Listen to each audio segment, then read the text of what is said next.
हाँ जी, शुरू करें। Good morning everyone. कैसे हैं आप सब? आज मेरे साथ फर्स्ट क्लास किस किस की है? फर्स्ट क्लास है आप सबकी मेरे साथ। इससे पहले कोई क्लास नहीं हुई? चलिए, तो ये जो इतने पीछे पीछे बैठे हैं, आगे आ जाओ भाई, सीट खाली पड़ी है, आगे आओ जल्दी से, फटाफट जल्दी जल्दी आगे आ जाइए। बैक बेंचर्स जल्दी आ जाओ आगे पहले दिन ही पीछे बैठना शुरू किया तुमने, जल्दी आ जाइए, आगे आ जाइए। कमान कमान जल्दी फास्ट। सो लास्ट क्लास कुछ होमवर्क था आप लोगों का? आज उसको एक बार पहले रिवाइज कर लें और आज की क्लास को स्टार्ट करेंगे आप सबके साथ में। लास्ट क्लास किसके साथ स्टार्ट हुआ? अरे फिर बैठे हो तुम पीछे, आ जाओ आ जाओ, शर्माओ मत, कोई नहीं होता। आ जाओ आ जाओ, अभी और 2 सीटें और खाली हैं, आगे आ जाओ फटाफट, जल्दी आ जाओ। लास्ट क्लास हमने स्टार्ट किया था बेटा किसके साथ? बेसिक के साथ ना, बेसिक जर्नल एंट्रीज। देखा लेट हो गए ना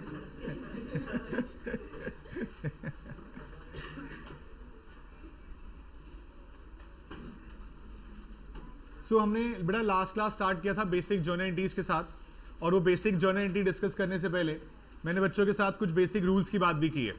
अगर हम अब तक बोलें तो मैंने 2 क्लास ली है और 2 क्लासेस के अंदर सिर्फ बेसिक की डिस्कशन हुआ है, और अभी आगे और 2-3 क्लास सिर्फ बेसिक ही चलने वाला है। जैसे जैसे बेसिक आगे बढ़ेगा, आगे बात करते जाएंगे। चैप्टर स्टार्ट तभी होगा जब आपका और मेरा बेसिक मैच करेगा। जैसे जैसे बेसिक मैच करता जाएगा, आपकी अकाउंटिंग मेरी अकाउंटिंग सेम होती जाएगी, समझ लीजिए उस दिन से आपका कोर्स शुरू हो जाएगा। हम अभी सिर्फ आपको प्रिपेयर कर रहे हैं कि आप इस लेवल पर आ सकें कि आपका अकाउंट्स इस लायक बन जाए कि आप सीए फाउंडेशन को क्लियर कर सकें। और नॉट ओनली सीए फाउंडेशन, आपके लिए सीए इंटर और सीए फाइनल के लिए भी प्रिपेयर करना है, क्योंकि सीए फाउंडेशन के बाद कोई आपके साथ बेसिक पे काम नहीं करता है। हम सब यही समझते हैं, जब मैं सीए इंटर पढ़ाता हूं तो मैं यही समझता हूं कि बच्चे को बेसिक आता है, बट कई बार मैंने नोट किया है कि बच्चा जब सीए इंटर में आता है ना, तब भी कहीं ना कहीं बेसिक्स में वीक होता है, और वो चीज़ हमने इस क्लास के साथ अब तक इन बच्चों के साथ भी फील की है। और आज आप जो नए बच्चे हैं आज भी, तो उनको भी ध्यान रखना पड़ेगा, बेसिक्स पे आपको भी पूरा फोकस करना पड़ेगा। हो सकता है शायद आपने मेरी 1-2 क्लास का बैकअप देखा हो पुराना, नहीं भी देखा है तो आज बिल्कुल फ्रेश कुछ नए पॉइंट्स के साथ बेसिक शुरू करेंगे और आगे बढ़ेंगे, ठीक है? एक चीज पहले बता दीजिए आप सब मुझे, अकाउंट्स के अंदर हमने मॉडर्न रूल्स के साथ शुरू कर रखा है। कितने पॉइंट्स हैं हमारे पास? कौन कौन से थे? एसेट्स, एक्सपेंस, लायबिलिटी, इनकम और कैपिटल। मुझे ये 5 रूल ही चाहिए आपसे लोगों से। उसके अलावा इनका सबसे पहला ओरिजिनल बैलेंस क्या होता है?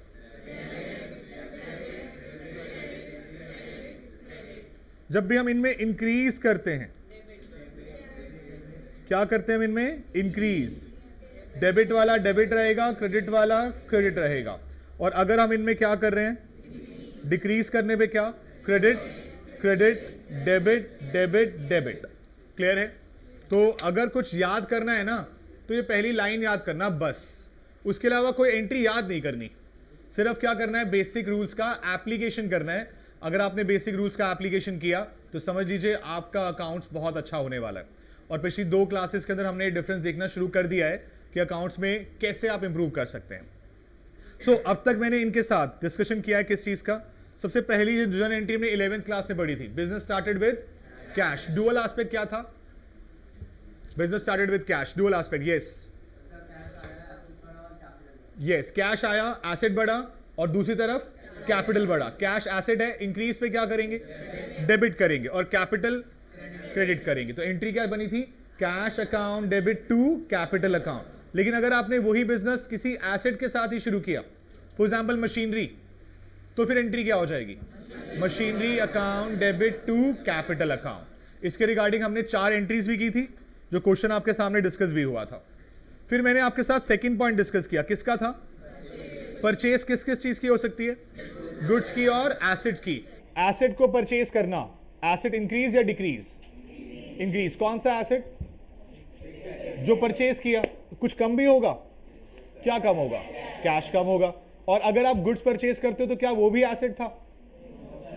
प्लीज एक बारी, जो आज फर्स्ट क्लास है, जिनकी फर्स्ट क्लास है, वो बताएं गुड्स परचेज करना क्या होता है? एसेट? हाँ या ना? नहीं। क्या होता है बेटा? एक्सपेंस। जब हम गुड्स को परचेज करते हैं तो हमारी इंटेंशन क्या उन्हें रखने की है? हमारी इंटेंशन क्या है? उन्हें बेचने की, सेल करने की। सेल करने से क्या होगी? इनकम। तो खरीदने से क्या होगा? एक्सपेंस। तो गुड्स का खरीदना हमेशा हमारे लिए क्या होता है? एक्सपेंस। इसीलिए आज तक हमने गुड्स को खरीदते वक्त कभी भी ये एंट्री नहीं की थी, goods account debit to cash. हमने हमेशा क्या लिखा? Purchases account debit to cash. इसीलिए परचेज अकाउंट कौन से अकाउंट में दिखाते थे हम? ट्रेडिंग। और ट्रेडिंग का नेचर कैसा होता है? नॉमिनल, जहां पर सारे के सारे एक्सपेंसेस या लॉसेस को रिकॉर्ड करते हैं। तो इसीलिए परचेजेस अकाउंट चेक करना। हमने 4 पॉइंट सीखे थे लास्ट क्लास में।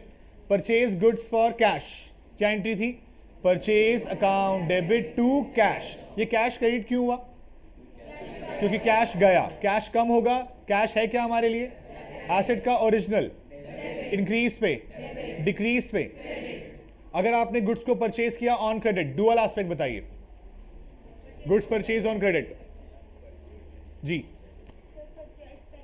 एक्सपेंस बढ़ेगा। दूसरी तरफ क्रेडिटर बढ़ेंगे। क्रेडिटर क्या होते हैं? लायबिलिटी का बैलेंस क्या होता है? इंक्रीज पे, इंक्रीज पे, डिक्रीज पे। यहां क्या हो रहा है? इंक्रीज। इंक्रीज की वजह से क्या हुआ? क्रेडिट। एंट्री क्या बनी? Purchase account debit to creditor. फिर अगर आपने एसेट परचेज किया तो एंट्री क्या आई? Asset account debit to cash. और अगर आपने एसेट क्रेडिट पे लिया था तो asset account debit to creditor. कब आता है? जब गुड्स और सर्विसेज इन्वॉल्व हो। अगर आप एसेट खरीद रहे हैं तो क्रेडिटर वर्ड नहीं लिखेंगे, क्या लिखेंगे? वेंडर। अगर आपको फिर भी क्रेडिटर लिखना है तो क्रेडिटर का नाम लिखना पड़ेगा साथ में, creditor for asset. Creditor for, ऐसे बोलकर आपने उसे स्पेसिफिक कर दिया एक पर्टिकुलर एसेट के लिए। समझ में आती है बात? उसके अलावा एक नोट लिखवाया था आपको कुछ, क्या नोट था? Any amount incurred at a time of purchase of asset, construction of asset या फिर installation of asset will be considered as, क्या मानेंगे उसे? Capital expenditure. क्या फर्क था कैपिटल और रेवेन्यू में? कैपिटल एक्सपेंडिचर और रेवेन्यू एक्सपेंडिचर। बस 3 लोग बताएंगे, 4 5 और यस आप बताओ कौन करता है? Capital expenditure. अगर कैपिटल एक्सपेंडिचर हो रहा है तो उससे आपकी अर्निंग कैपेसिटी इंक्रीज होती है और रेवेन्यू एक्सपेंडिचर से मेंटेन होती है। तो अगर आप कहते हो जी हमने एसेट खरीदते वक्त कोई खर्चा किया तो वो एसेट की कॉस्ट में ही ऐड किया जाएगा। बात समझ में आती है? कोई डाउट तो नहीं इस बात से? और उसके बाद हमने बात की कुछ जर्नल एंट्रीज की। सेकंड, 4 और 6 मैंने कराई थी और फर्स्ट, थर्ड और फिफ्थ होमवर्क थी। सबको शीट मिल गई थी वो वाली? ग्रुप में अब सब ऐड हो चुके हैं? काफी रहते हैं काफी बच्चे। चलिए, जब ग्रुप में आप ऐड हो जाएंगे तो शीट आपके पास भी होगी, वरना क्लास के बाद रितु मैम से आप शीट को लेंगे और उसके बेसिस पर होमवर्क आज भी मिलेगा, आज भी आगे करना है। बट आज सबसे पहले मैं एक बार आपको वो शीट दोबारा से दिखा दूं। ये जर्नल बेसिक की शीट है जहां बेसिक एंट्रीज के बारे में बात हुई थी। मैंने कौन कौन से होमवर्क दिए थे इसके अंदर? फर्स्ट एंट्री बोलिए, फर्स्ट की purchase goods for cash. Entry बोलिए, purchase account debit to cash. कोई दिक्कत? उसके बाद थर्ड की बताइए। अशोक क्रेडिट क्यों हुआ? क्रेडिटर है। इंक्रीज हो रहा है, डिक्रीज? इंक्रीज होगा तो क्या करेंगे? मेरी एक एंट्री सुनना, मैंने अशोक को पेमेंट कर दी कैश में। न्यू बैच के लिए है, ओल्ड के लिए है? अच्छा ठीक है, हाँ जी। मुझे पहले डुअल एस्पेक्ट बताओ। मैंने अशोक को पेमेंट की कैश में, डुअल एस्पेक्ट। एंट्री नहीं, डुअल एस्पेक्ट। दो इंपैक्ट, क्या हो रहा है? अशोक बढ़ रहा है, कम हो रहा है? अशोक बढ़ रहा है। अशोक कम होने का मतलब क्या कम हुआ? लायबिलिटी कम हुई। और लायबिलिटी का ओरिजिनल इंक्रीज पे, इंक्रीज पे, डिक्रीज पे। इसलिए अशोक क्या होगा? Debit to. पैसा आ रहा है, जा रहा है? ऐसा जाएगा मतलब क्या कम होगा? एसेट कम होगा। एसेट का ओरिजिनल इंक्रीज पे, डिक्रीज पे। एंट्री क्या बनी? Ashok account debit to cash account. Clear है? यही पेमेंट चेक से होगी तो Ashok account debit to bank account. कोई डाउट तो नहीं? क्लियर है? चलिए आते हैं फिफ्थ पॉइंट पे। Purchase computer through cheque. अब परचेजेस लिखूं या कंप्यूटर लिखूं? कंप्यूटर। जब तक क्वेश्चन खुद ना बोले ना कि मेरा कंप्यूटर का बिजनेस है, तब तक मैं उसे गुड्स नहीं मानूंगा। तो कंप्यूटर खरीदना हमारे लिए क्या? खर्चा होना या एसेट होना? एसेट का बढ़ना या कम होना? एसेट को बढ़ने में क्या करेंगे, इसलिए एंट्री क्या बनेगी, computer account debit to bank account. Perfect है, कोई दिक्कत तो नहीं। क्वेश्चन नंबर 2 के बाद हमने अपने पास कॉन्सेप्ट किया था, एक नया कॉन्सेप्ट किस चीज का था, सेल्स का। सेल्स फिर से वही दो चीजों की थी, किस किस की थी, गुड्स की और एसेट्स की। गुड्स की सेल या एसेट की सेल, दोनों केसेस में समझना ध्यान से, मुझे डुअल एस्पेक्ट चाहिए। फिर से अगर आप गुड्स बेच रहे हैं कैश में, डुअल एस्पेक्ट, गुड्स बेच रहे हैं कैश में, मुझे सबके हाथ क्यों नहीं दिख रहे, गुड्स बेच रहे हैं कैश में, सोचिए क्या आएगा क्या जाएगा, पीछे बेटा, yes orange, orange T shirt,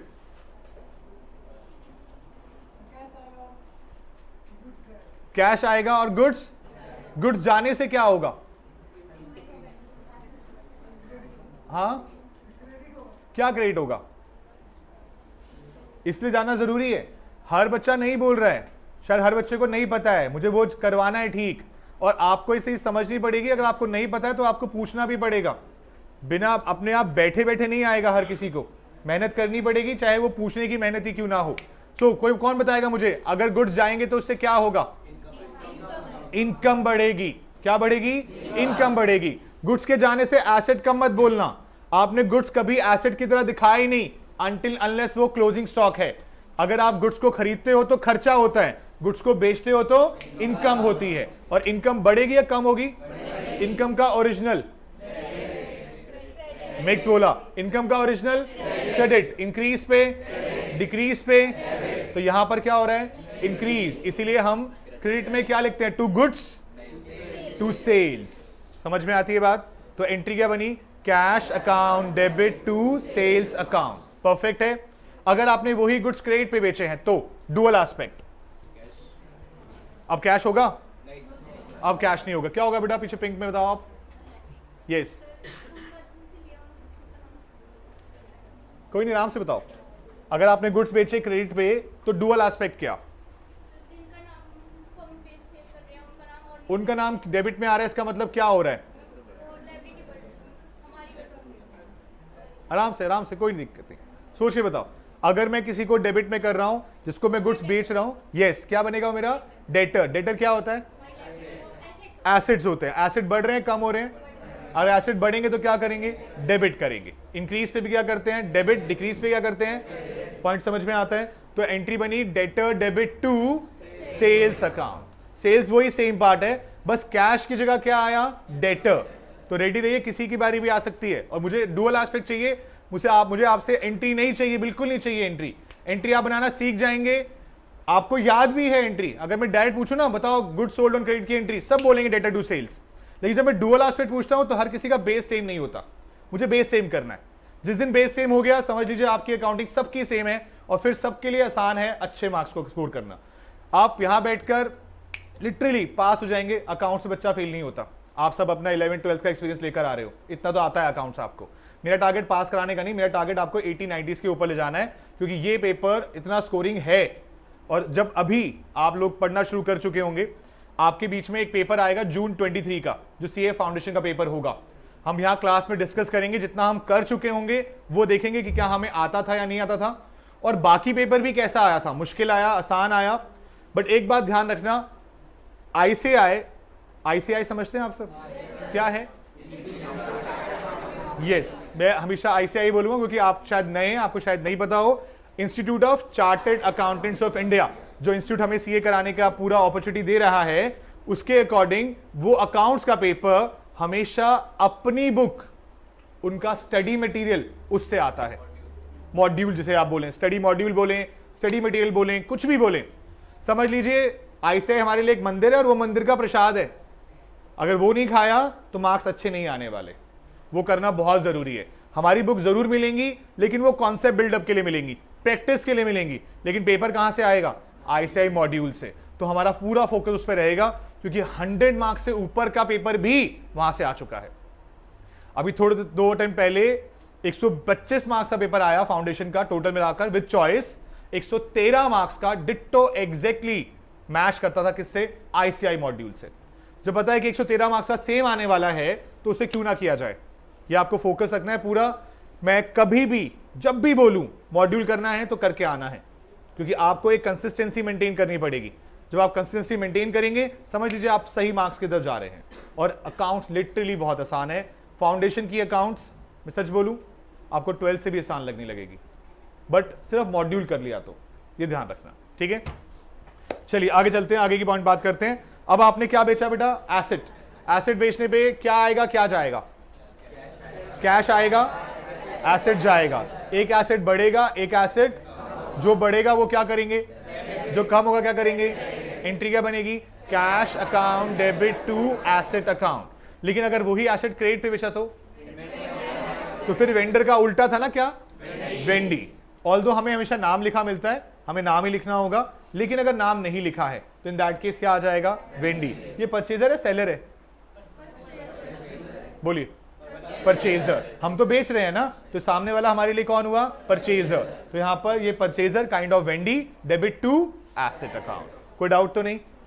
मैंने एक एंट्री और सिखाई थी इस दिन ही सेल के साथ। अगर मैं एसेट को बेचूं और उसमें क्या हो, प्रॉफिट या फिर लॉस, तो उसकी एंट्री अब कैसे करते हो आप? एक करते हो या दो करनी पड़ेंगी? दो करनी पड़ेंगी। दो करने में एक तो होगी प्रॉपर सेल की एंट्री। मैं एग्जांपल से याद दिला दूं, कुछ याद आया आपको? याद है? एसेट की बुक वैल्यू क्या थी? बेचा कितने का था? 80 का।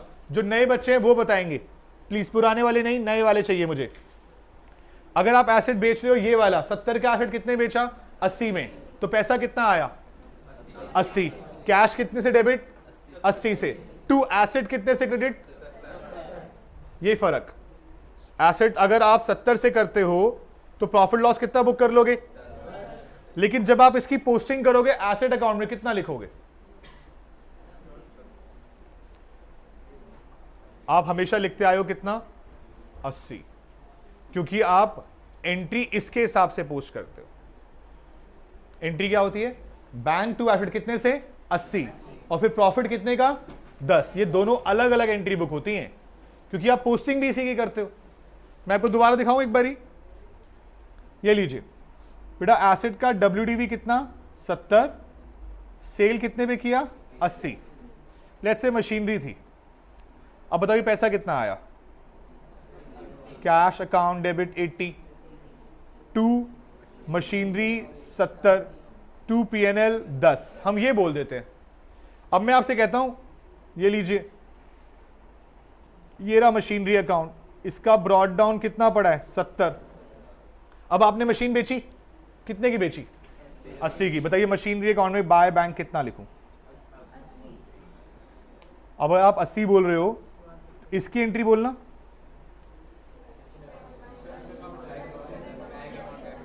Bank account debit, machine debit नहीं, bank account debit to machine. Amount कितना? और आपने मशीन में कितना किया है? इसके हिसाब से तो 70 आना चाहिए था, क्योंकि इसीलिए मैं बोल रहा हूं आप एंट्री करते हो बैंक अकाउंट डेबिट या cash account debit to machinery 80 के हिसाब से, और फिर डेबिट में प्रॉफिट लॉस निकाल देते हो कितने का? 10। ये एंट्री बनती है machine account debit to PNL। तो हम बोलते ये हैं, करते ये हैं, ये फर्क है। तो इसलिए समझना है, बहुत सारी एंट्रीज ऐसी हैं जो हमने सिर्फ सीखी हुई हैं, हमें एक्चुअली उसका रीजन पता ही नहीं है, तो उन चीजों में इंप्रूवमेंट लानी पड़ेगी। जैसे जैसे बेसिक अच्छा होता जाएगा, समझते जाइए, आपका अकाउंट्स बेस्ट बनेगा। और जो मैं फर्स्ट चैप्टर स्टार्ट करूंगा ना, इवन मैं सही बताऊं, मैं फर्स्ट चैप्टर स्टार्ट कर चुका हूं। मुझे चैप्टर पता कौन सा कराना है? पहला रेक्टिफिकेशन ऑफ एरर्स। याद है पढ़ा था कभी? कब पढ़ा था? रेक्टिफिकेशन किसका करते थे? एरर्स कहां करते थे? तो मैं आपको जर्नली तो सिखा रहा हूं। अगर आपको थोड़ा सा याद हो, रेक्टिफिकेशन ऑफ एरर में पहला एरर किसका रेक्टिफाई करते थे? कौन सा ओमिशन? करो करो कोशिश करो। Complete omission. कौन सी ओमिशन? कंप्लीट का मतलब पूरा, ओमिशन मतलब भूल गए। आप एक एंट्री को रिकॉर्ड करना, तो हम एंट्री तो सीख रहे हैं, तो मैं उस चैप्टर का फर्स्ट पॉइंट शुरू कर चुका हूं, बट मैं ऑफिशियली नहीं लिखूंगा। मैं अभी अगली 2 क्लास और ऑफिशियली नहीं लिखूंगा। मैं अपना बेसिक अपनी तरफ से पूरा कराने के बाद चैप्टर के हेड डालूंगा रेक्टिफिकेशन ऑफ एरर, और फिर कंप्लीट ओमिशन कराऊंगा और मैं बोलूंगा जर्नल एंट्री सिखाई हुई है, अब बताओ क्या करना है। मैं सीधा क्वेश्चन कराऊंगा पहले दिन ही कि भाई अब एंट्री आप बताओगे। तो इसलिए बेसिक, जितना बेसिक स्ट्रांग बना लिया समझ लो हर चैप्टर आसान हो गया। और मैं चैप्टर फर्स्ट हमेशा रेक्टिफिकेशन एरर क्यों कराता हूं, क्योंकि जर्नल एंट्री सीखने को मिलती है। उस चैप्टर के अंदर करीबन ना करते हुए 200 से 250 जर्नल एंट्री करनी है। आप समझ जाइए, इतनी कर ली तो अपने आप ही आगे चैप्टर अच्छे से, तो फोकस वहीं पे रहेगा। ठीक है, चलिए आज की क्लास स्टार्ट करें। सो आज हमारा रहेगा बेटा, कौन सा पॉइंट है ये, 4th पॉइंट। हाँ, सेल्स का भी होमवर्क था। यस, सेल्स के अंदर हम कौन कौन से पॉइंट कर चुके थे, सारे होमवर्क थे। चलिए फिर बताइए, पहले पॉइंट बोलिए, sold goods for cash, cash debit to sales account, perfect है। Sold goods to Rohit, Rohit debit to sales, perfect. और ये दोनों आ गए, क्या क्या लिखोगे, कैश डेबिट, नाम लिखा है इस बार तो क्या लिखोगे, डेटर डेबिट टू सेल्स, के सेल्स कितने से, 90,000 से, परफेक्ट है, कोई डाउट तो नहीं। उसके अलावा बेटा मशीनरी बेची है कैश में, cash account debit to machinery, perfect है। Sold table to Ramu on credit, Ramu debit to table या सेल्स, टेबल लिख सकते हैं बेटा, फर्नीचर भी लिख सकते हैं आप। देखो एक्चुअली क्या होता है, जैसे जैसे आपके बिजनेस का लेवल बढ़ता जाता है आप फर्नीचर का एक मेजर हेड बना देते हो और इसमें हर तरह का फर्नीचर आ जाता है।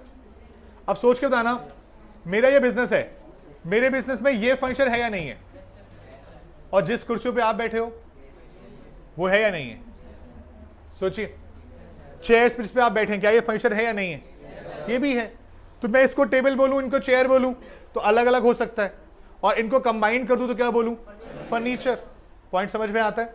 हम पता है अलग कब करते हैं, जब दो चीजों के डेप्रिसिएशन रेट अलग होते हैं, दो चीजों के डेप्रिसिएशन रेट अलग होते हैं, समझ में आती है बात।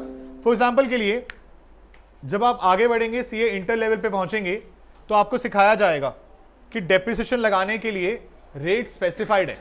आपको पता है डेप्रिसिएशन सबसे अच्छी जगह है मैनिपुलेशन की, किसकी, सिखाऊं थोड़ी सी।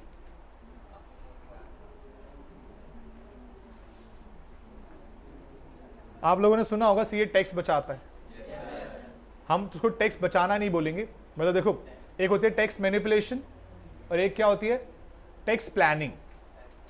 तो हम क्या करते हैं, प्लानिंग, हम मैनिपुलेशन नहीं करते, ना हमारा काम और ना करना चाहिए, वो बाकी आपकी मर्जी, आप कैसे करने वाले हो नहीं करने वाले हो वो अलग पॉइंट है। लेकिन प्रैक्टिकली अगर देखा जाए तो हमें लूप होल्स ढूंढने होते हैं। क्या ढूंढने होते हैं, लूप होल्स का मतलब समझते हैं आप, लॉ में कमियां, लॉ का गलत यूज नहीं करना है, लॉ के अगर बनाने वाले से कुछ गलती हो गई है उस गलती को ढूंढना है। मैं आपको सिंपल सा एग्जांपल दिखा रहा हूं, समझिएगा। ये देखिए, प्रॉफिट एंड लॉस में क्या आता है, ग्रॉस प्रॉफिट, और लेट्स से ये है कितने का, 100, और ये सारा का सारा कैश में है। मैंने अपने एम्प्लॉय को सैलरी दी कितनी, 20, मेरे पास कैश कितना बचा, मेरा नेट प्रॉफिट कितना है, 80। मैंने अपने लैंडलॉर्ड को रेंट दिया 30, मेरा कैश कितना है और मेरा नेट प्रॉफिट कितना है, 50। मैंने डेप्रिसिएशन लगाया 10, मेरे पास कैश कितना है, कितना है, 50, क्योंकि डेप्रिसिएशन कैसा एक्सपेंस होता है, नॉन कैश एक्सपेंस। आप सबने ये वर्ड कैश फ्लो स्टेटमेंट में सुना है। और उसके बाद नेट प्रॉफिट कितना है, 40। अब बताओ, मुझे गवर्नमेंट को टैक्स देना होगा, 40 पे जाएगा, और लेट्स से 30% टैक्स रेट है तो कितना जाएगा, 12। कोई डाउट तो नहीं इस बात से। अब पता है मैं क्या चाहूंगा, इस 10 को ना एक काम करता हूं, कितना दिखाता हूं और ये कितना दिखाता हूं, 10 पे 30% कितना, और बताओ ये मैंने किसको दिया, खर्चा भी बढ़ा, टैक्स भी कम हुआ और जेब से पैसा भी। तो हर बिजनेसमैन क्या चाहेगा? जितना ज्यादा हो सके क्या लगाए? डेप्रीसिएशन। पॉइंट समझ में आया? उससे क्या होता है? खर्चा तो बढ़ता है, ना पैसा जाता है ना टैक्स, और टैक्स भी बच जाता है। तो लोग कोशिश करते हैं कि डेप्रेशन बढ़ाना शुरू कर दे। गवर्नमेंट कहती है रुको, तुम्हें कितना डेप्रेशन लगाना है मैं बताऊंगी, वरना तुम तो सारा लगा दोगे, तुम तो टैक्स देना चाहते ही नहीं हो। तो इसका मतलब गवर्नमेंट ने tax rate fix, depression rate fix कर दिए। उन्होंने बोला हर चीज का हम बताएंगे। फर्नीचर है 10% फिक्स्ड है, मशीनरी है 15% फिक्स्ड है, तो हर चीज के ऊपर क्या लगा दिया गया? Fix rate. समझ में आई बात? लोगों ने और तरीका निकाला, उन्होंने अपने पर्सनल एसेट बिजनेस में दिखाने शुरू कर दिए। मैंने आपको एग्जांपल दिया था लास्ट क्लास में। तो पॉइंट इज कि लोगों ने एसेट दिखाने शुरू कर दिए अपने नाम पे। अब होता क्या है, गवर्नमेंट के पास इतने सारे लोगों को पकड़ने का ऑप्शन नहीं है। हमारी पॉपुलेशन कितनी हो चुकी है? 140 करोड़ के आसपास। अब सोच चलिए कितने लोग टैक्स भरते हैं? सोचिए 10% भी 14 करोड़ होता है, उससे भी कम है। मुश्किल से 3.5 से 4 करोड़ लोग इनकम टैक्स रिटर्न फाइल करते हैं। इनकम टैक्स रिटर्न फाइल करते हैं मतलब वो कहते हैं जी हाँ हमने अपनी इनकम के बारे में बताया, और उसमें से कम 30 to 40% वो रिटर्न होती हैं जिसमें जीरो टैक्स होता है। गवर्नमेंट ऑफ इंडिया 5 लाख रुपए तक टैक्स नहीं लेती। अगर आप पूरे साल में कितना कमाते हो तो आपको कोई टैक्स नहीं देना, उससे ऊपर जाओगे टैक्स बनेगा। तो लोग सिर्फ क्या करते हैं? रिटर्न भरते हैं 4,98,000 रुपए, 4,99,000 रुपए, सिर्फ दिखाने के लिए कि हाँ रिटर्न भरते हैं। क्यों? रिटर्न भरने से क्या फायदा होता है? आपको लोन आसानी से मिलता है। जब किसी के पास लोन लेने जाओगे ना, वो पूछेगा कि आपका इनकम प्रूफ क्या है। आप बोलोगे मैं इतना कमाता हूं, कि तो दिखाओ रिटर्न क्या है। आपने गवर्नमेंट को बताया आप इतना कमाते हो? अगर आप इतना कमाते हो तो आपके पास क्या होनी चाहिए? Income tax return. तो इंडिया के अंदर जितने लोग भी भरते हैं ना रिटर्न, उसमें से आधे लोग तो इसलिए भरते हैं कि उन्हें क्या लेना होता है? लोन। उसके बिना लोन नहीं मिलता।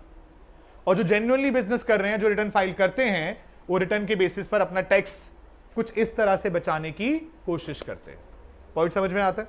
बाकी ये सब चीजें आपको जब आप इंटर्नशिप स्टार्ट करेंगे तब सीखने के लिए मिलेंगी कि हम कैसे अपने टैक्स की प्लानिंग कर सकते हैं। मैनिपुलेशन नहीं बोलेंगे। चलिए यहां आ जाइए बेटा। हमारा नेक्स्ट पॉइंट है एक्सपेंसेस का।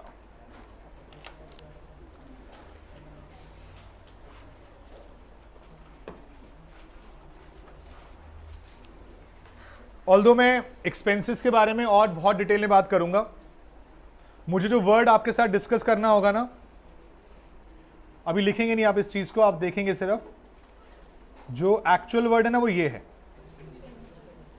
कितने तरह के होते हैं एक्सपेंडिचर? लास्ट का बताया था आपको मैंने कुछ। एक कौन सा? Revenue expenditure. एक और कौन सा? Capital expenditure. और हमने एक और नाम भी सुना है, डेफर्ड रेवेन्यू एक्सपेंडिचर। इसको प्यार से क्या बोलते हैं? एक्सपेंसेस। इसको प्यार से क्या बोलते हैं? एसेट। और इसे प्यार से क्या बोलते हैं?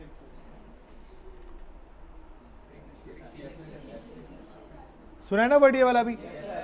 और ये सारे वर्ड्स आएंगे, बट हर किसी का आने का टाइम रहेगा। मुझे अभी आपको इसे बताने में बिल्कुल इंटरेस्ट नहीं है, क्योंकि ये थोड़ा सा लेवल अप है। वहां तक पहुंचने के लिए पहले आपका बेस तो बना दूं।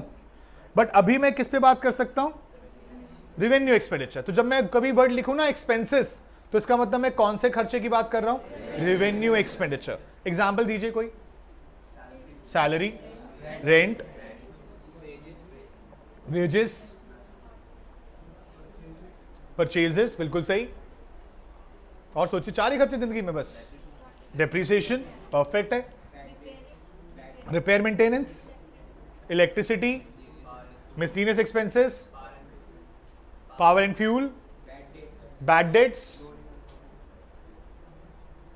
और खर्चे, टेलीफोन चार्जेस, कैरेज आया था, इलेक्ट्रिसिटी एक्सपेंस आ गया। हाँ मुझे यही चाहिए था, कोई तो गलत बोले। आउटस्टैंडिंग एक्सपेंसेस लायबिलिटी होती है। मैं क्या ढूंढ रहा था? एक्सपेंसेस के नाम मुझे पता नहीं क्या, मैं ढूंढ रहा था कि आप में से कोई गलत बोले, और मैं ढूंढ रहा था कि कोई एसेट बोलेगा, लेकिन उन्होंने क्या बोला? लायबिलिटी। क्यों लायबिलिटी क्यों बोला? क्योंकि उसके नाम के पीछे क्या लिखा था? एक्सपेंस, इसलिए गलती हुई। मुझे गलतियां ही ढूंढ के निकालनी है बाहर। जैसे जैसे ठीक होती जाएगी ना, परफेक्ट हो जाएगा यार। हमारा क्या सीए बनेंगे ना, चार्टेड अकाउंटेंट। अकाउंट स्ट्रांग होना चाहिए, और कहीं भी जाइए, कोई भी बिजनेसमैन के पास जाइए, उसे अकाउंट्स की जरूरत पड़ेगी। और मैं बिल्कुल नहीं चाहता कि आपका फंडामेंटल खराब हो। अकाउंट्स फंडामेंटल है आपके लिए, बेस है आपका, उसके ऊपर आपका पूरा अकाउंट्स के बाद सब कुछ, लॉ, टैक्स, कॉस्ट, सब उस पर टिका है। तो अगर बेस खराब है तो आप अच्छे सीए कैसे बनेंगे? मुझे आपको अच्छा सीए बनाना है। समझ रहे हैं आप बात को? अब जब हम पढ़ते थे ना, हमारे टाइम पे भी ऐसा होता था कि आप क्लास ले रहे हो, सब कुछ हो रहा है, लेकिन फोकस वहां पर सिर्फ क्या था कि भाई पास हो जाओ, बात खत्म है। बट एक चीज समझ में आई पढ़ते पढ़ते, इवन वो जो आपको मूवी की बात दी हुई थी 3 इडियट्स वाली, कि भाई अगर आपके बेसिक्स फंडामेंटल क्लियर है ना, तो पैसा फिर अपने आप आता है चल के, फिर आपको पैसे के बाद जाने की जरूरत नहीं पड़ेगी। मोटिव माइंड में सिर्फ एक ही चीज का होना चाहिए, पैसा कमाना और अच्छा कमाना है। ये सिर्फ 50,000 वाली सैलरी वाले काम नहीं करने। सैलरी होनी चाहिए ऐसी कि जिस कार पे हाथ रखूं खरीद सकूं, ये वाला होना चाहिए मोटिव। सीरियसली आप लोगों के लिए, शायद आप में से काफी बच्चों के अपने अपने घर होंगे, कितनों के अपने अपने घर हैं मॉम डैड के? काफी बच्चों के हैं। तो आपका मोटिव घर को और बड़ा करना होगा, कार और अच्छी लेना होगा, अच्छी लाइफ जीना होगा, घूमने जगह अच्छी जगह जाना होगा। ये आपके मोटिव होने चाहिए, और इसके लिए मेहनत करनी है किसमें? इस कोर्स के अंदर। और मुझे चाहिए आपकी वैल्यू क्रिएट होनी चाहिए। सीए आज भी बोलूं 25,000 महीने में भी काम करता है, बट उसकी वैल्यू इतनी है, और 25 लाख रुपए महीने पे भी काम करता है, उसकी वैल्यू इतनी है। तो ये आपके ऊपर है कि आप अपनी वैल्यू कितनी बनाएंगे। हाँ इनिशियली 25 लाख रुपए महीना नहीं मिलेगा, लेकिन वहां तक पहुंचने में टाइम भी नहीं लगेगा। आपने अपनी वैल्यू क्रिएट कर ली, कुछ आपके पास एडिशनल इंफॉर्मेशन है, एडिशनल नॉलेज है, तो लोग अपने आप आते हैं भागते हुए। आपको पता जीएसटी लॉन्च हुआ था, सीएसी कर रहे थे मेन काम। जिसने जीएसटी को पहले पढ़ लिया उसने लोगों को समझाना शुरू कर दिया, क्योंकि बाकी किसी को जीएसटी नहीं आता था। एक ने थोड़ी मेहनत करी, जीएसटी पढ़ लिया पहले पूरा, और लोगों को समझाना शुरू कर दिया। उसने एक एक समझाने के 1-1 घंटे के 10,000 रुपए लेने शुरू कर दिए। और 1 घंटे में अगर उसने 5 क्लास उसने ले ली, 10,000 इंटू 5, 50,000 रुपये डेली। आप सोच लीजिए। तो अगर आपके पास कुछ एक्स्ट्रा आएगा तो पैसा अपने आप चलकर आएगा। तो ध्यान रखना इन चीजों के लिए। नाउ तो हम बात किसकी कर रहे हैं बेटा? एक्सपेंसेस। अब एक्सपेंसेस को लेकर 3 पार्ट डिवाइड होंगे। Expenses due and paid. Expenses due but not paid, और एक्सपेंसेस पेड इन एडवांस।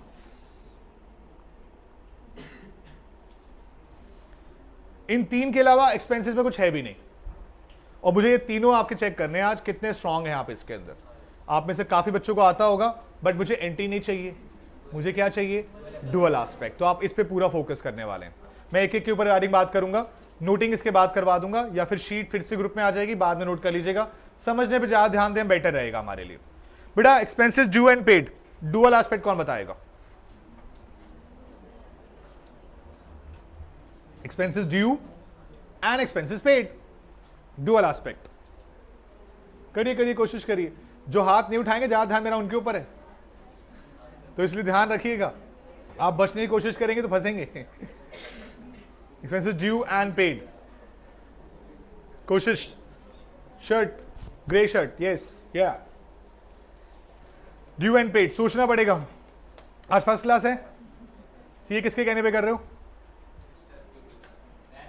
अपने मर्जी से नहीं तो करनी तो पड़ेगी। लेकिन अगर सही से करना चाहते हो तो फिर मन लगाना पड़ेगा। प्यार करना पड़ेगा। अगर इससे प्यार नहीं करोगे तो ऑब्वियस सी बात है, वो तुम्हारी लैंग्वेज में क्या बोलते हैं, कट जाएगा। तो उस चीज से पहले बचना है तो इससे अच्छे से कमिटमेंट करनी पड़ेगी। समझ रहे हैं आप सब? So expenses due and paid. Expenses due का मतलब एक्सपेंस का होना, एक्सपेंसेस का होना मतलब एक्सपेंसेस का बढ़ना, एक्सपेंसेस का होना मतलब एक्सपेंसेस का। अच्छा, एक्सपेंसेस बढ़े, एक्सपेंस का ओरिजिनल बताइए। इंक्रीज पे, डिक्रीज पे, यानी कि आपके ड्यू एंड पेड से एक्सपेंस क्या होंगे, इंक्रीज होंगे। क्लियर है? और दूसरी तरफ पैसा दे दिया है, देना है। पैसा दे दिया मतलब कैश कम या ज्यादा, और कैश क्या होता है, इंक्रीज पे, डिक्रीज पे। तो कैश हुआ डिक्रीज, या फिर मैं बोल सकता हूं क्या है, एसेट डिक्रीज। अच्छा, एक्सपेंस इंक्रीज पे क्या बताया आपने मुझे, expense account debit to cash account, expense account debit to cash account. Example के लिए मैंने वर्ड बोला आपको सैलरी पेड। जब मैंने ये बोला ना सैलरी पेड, क्या लगता है खर्चा हुआ या नहीं हुआ? तो सैलरी पे करने से बताओ खर्चा बढ़ेगा कम होगा? प्लीज ध्यान रखना, कोई बच्चा होता है खर्चा कम हो रहा है, नहीं, कैश कम हो रहा है, खर्चा बढ़ रहा है। यहां पे संजय भैया जा रहे थे अभी, यहां काम करते हैं, हर महीने की सैलरी देते हैं उन्हें, तो उसकी सैलरी का खर्चा बढ़ रहा है कम हो रहा है? हमारा बढ़ रहा है। हाँ, हमारे पास से क्या कम हो रहा है, कैश। तो खर्चा पे करने से खर्चा कम नहीं होता, खर्चा तो बढ़ता ही है। हाँ, बस पे कम क्या होता है, कैश। तो एंट्री की बन जाती है salary account debit to cash account, salary account debit to cash account. Perfect है, कोई दिक्कत? अगला point, due but not paid, dual aspect.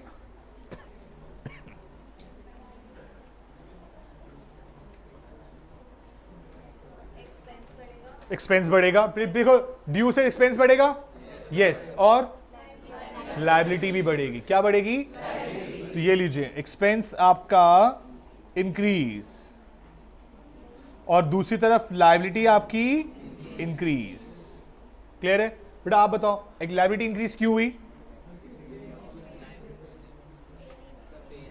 क्या नहीं किया हमने पे? एक्सपेंस पे नहीं किया, इससे हमारी लायबिलिटी बढ़ेगी। मैं ना इसके लिए आपको एक एग्जांपल देना चाहूंगा समझाने के लिए, क्योंकि ये बात तो आपने 11th में ही पढ़ ली थी, बट हम भूल गए। बट भूली हुई चीज का कोई फायदा थोड़ी है। तो इसके अंदर एक एग्जांपल जोड़ते हैं आज, शायद आपको आगे जाके बहुत हेल्प करे। ये लीजिएगा, एग्जांपल देखिएगा बेटा। ये फाइनेंशियल ईयर चल रहा है 1 अप्रैल 22 से लेकर 31 मार्च 23। समझना ध्यान से। ये हमारे कौन, संजय भैया, और इनकी सैलरी क्या है, 10,000 रुपये पर मंथ। और हमने भैया को बोला भैया अप्रैल की सैलरी आपको देंगे 7 मई को, मतलब महीना खत्म होने के बाद अगली 7 तारीख को पैसे लेना, फीस आ जाएंगी, उसके बाद पेमेंट करेंगे। तो यानी कि अप्रैल का पेमेंट कब जा रहा है, मई में। क्या हम पेमेंट लेट कर रहे हैं? क्या ये आउटस्टैंडिंग होना चाहिए? आउटस्टैंडिंग का मतलब ड्यू बट नॉट पेड, लेकिन मैंने पे कर तो दिया, लेकिन वो अप्रैल का था, पे कब किया, मई में। तो क्या लगता है ये आउटस्टैंडिंग बनेगा या नहीं बनेगा? बनना चाहिए।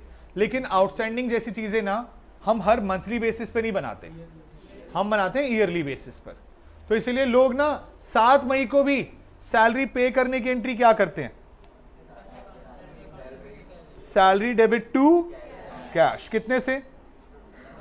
10,000 से। परफेक्ट है। आउटस्टैंडिंग बुक नहीं करते। ये प्रैक्टिकल लाइफ का पॉइंट है कि हर महीने के लिए अगर आउटस्टैंडिंग रिकॉर्ड करोगे तो 12 बार करना पड़ेगा। तो इससे अच्छा है कि डायरेक्टली पे करके दिखा दो। नरेशन में लिख देना being salary paid for April, being salary paid for अप्रैल, लेकिन पे 7 तारीख को हुआ। लो जी, तो मैंने मई में सैलरी पे कर दी, मैंने अगली सैलरी कब पे की होगी? जून, उसके बाद जुलाई, फिर अगस्त, सितंबर, अक्टूबर, नवंबर, दिसंबर, जनवरी, फरवरी, 7 मार्च। 7 मार्च को जब मैंने सैलरी पे की होगी तो कौन से महीने की पे की होगी? फरवरी की। और मैंने यहां पर भी क्या एंट्री की होगी? Salary account debit to cash. कितने से? 10,000।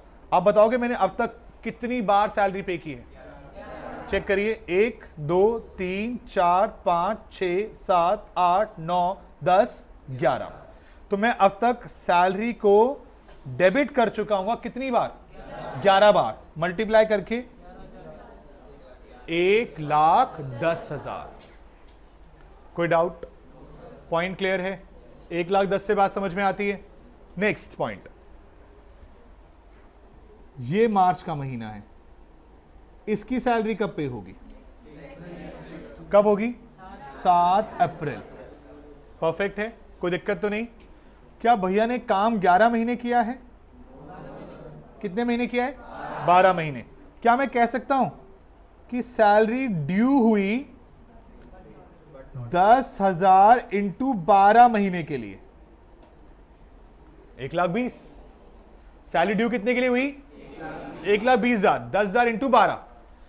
मैंने सैलरी ड्यू एंड क्या कर दिया? कितने के लिए? 10,000 इंटू 11, यानी कितना हो गया? 1,10,000। इसके लिए मैं एंट्री क्या कर चुका हूंगा? Salary account debit to cash. कितने से? 1,10। कोई दिक्कत? बट क्या मैं कह सकता हूं सैलरी ड्यू हुई बट नॉट पेड है? ये कौन से महीने की बात हो रही है? मार्च। बहुत ध्यान से ताना, एंट्री लिख दूं, salary account debit to cash. Cash नहीं आएगा, क्यों? पे नहीं किया। फिर मैं किस दिन कर रहा हूं ये एंट्री? नेक्स्ट ईयर नहीं, 31 मार्च। 31 मार्च 23 को ये एंट्री हो रही है, यानी कि साल का आखिरी दिन। मैंने बोला मार्च का खर्चा हो चुका है बट मैंने पे नहीं किया है। खर्चा हो चुका है बट मैंने पे, जब खर्चा हो चुका है तो सैलरी क्या हो गई? डेबिट। लेकिन क्या पे किया? तो क्या आया? Outstanding salary. कितने से? 10,000 से। तो आउटस्टैंडिंग क्यों बनता है उसका रीजन समझ में आना चाहिए कि आपका खर्चा आप कर चुके हो बट आपने पे नहीं किया है, इसलिए आउटस्टैंडिंग है। अच्छा, अब ये कब पे होगा? 7 अप्रैल को ये पे होगा। मुझे डुअल एस्पेक्ट कौन बताएगा? कोशिश चाहिए, सबसे कोशिश जरूर चाहिए। 7 अप्रैल को ये पे हुआ होगा, उसका डुअल एस्पेक्ट। ग्रीन शर्ट बेटा, सोचो।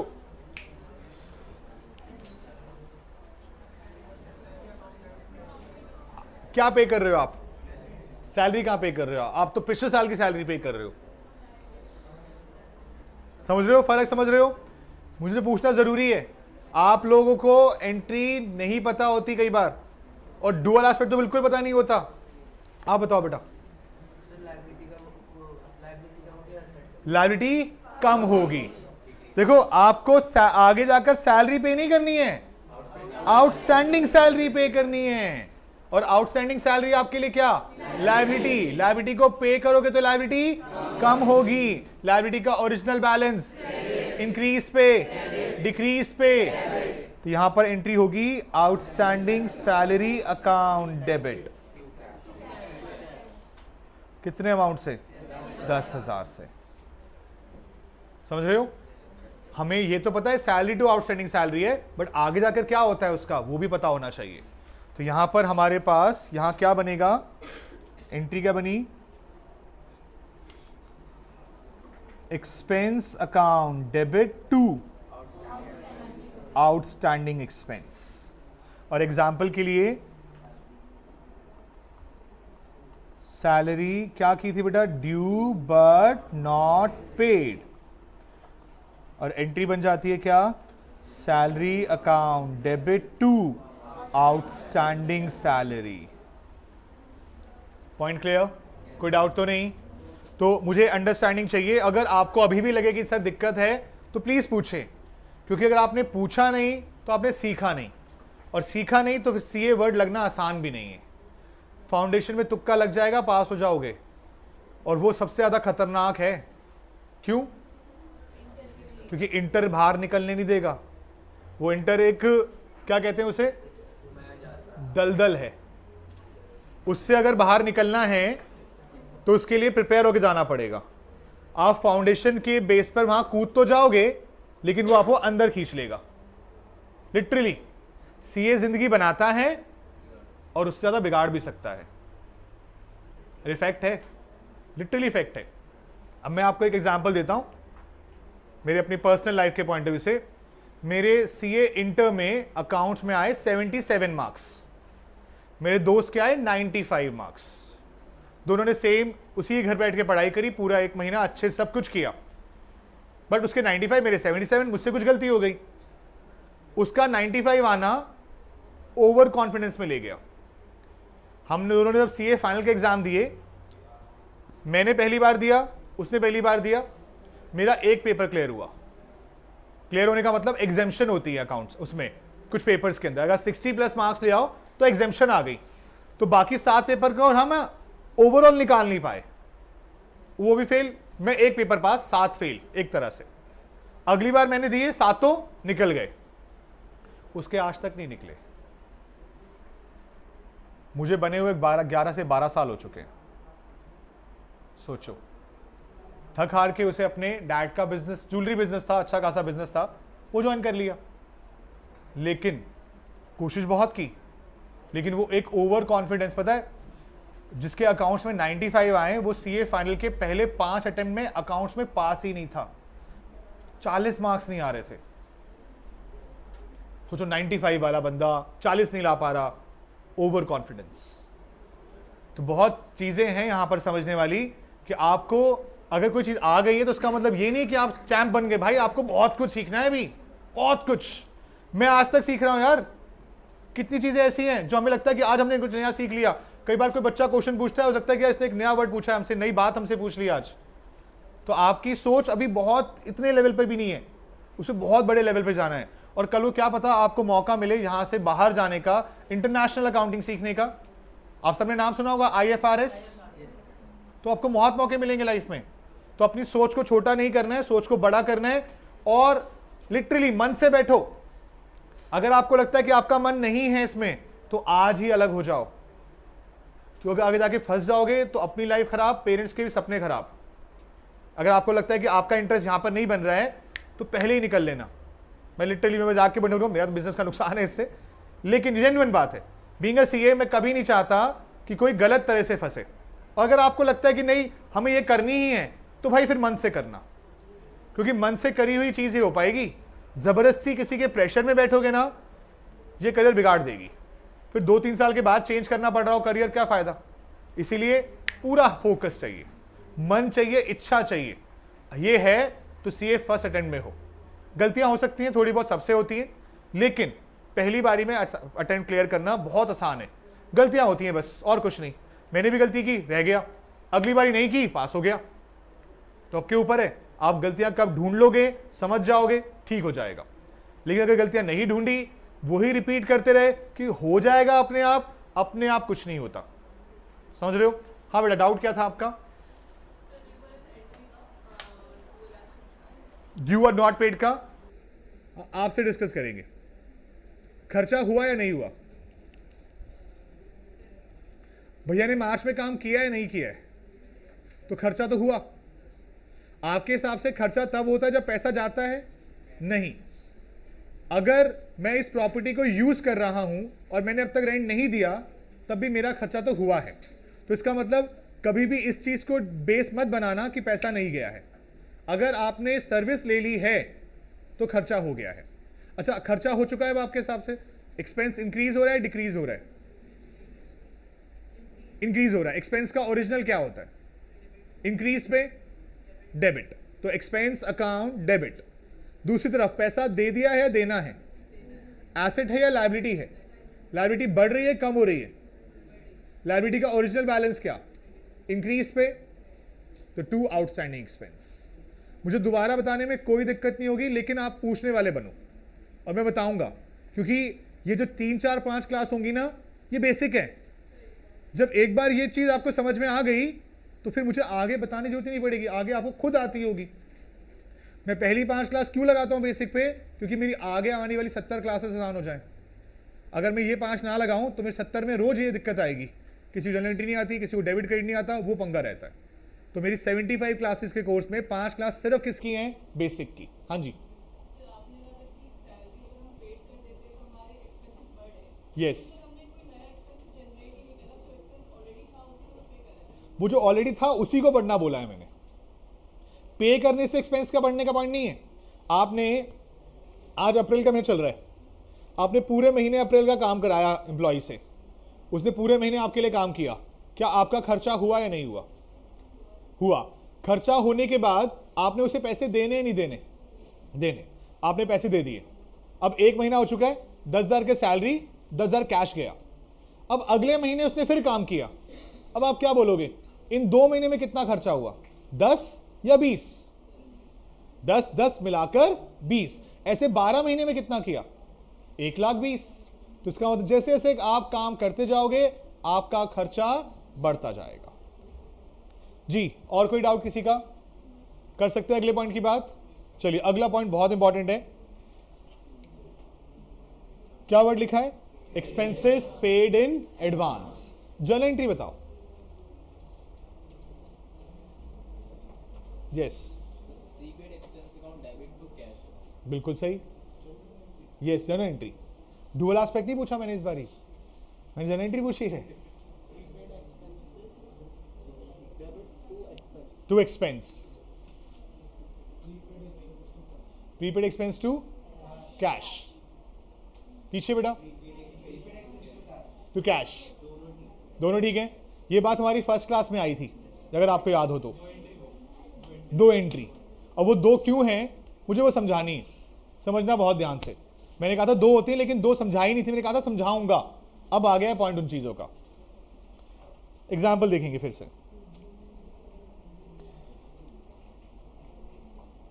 प्रीपेड,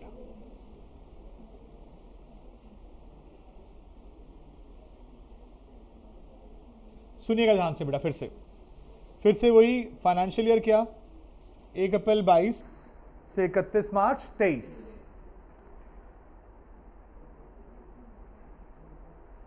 फिर से कौन?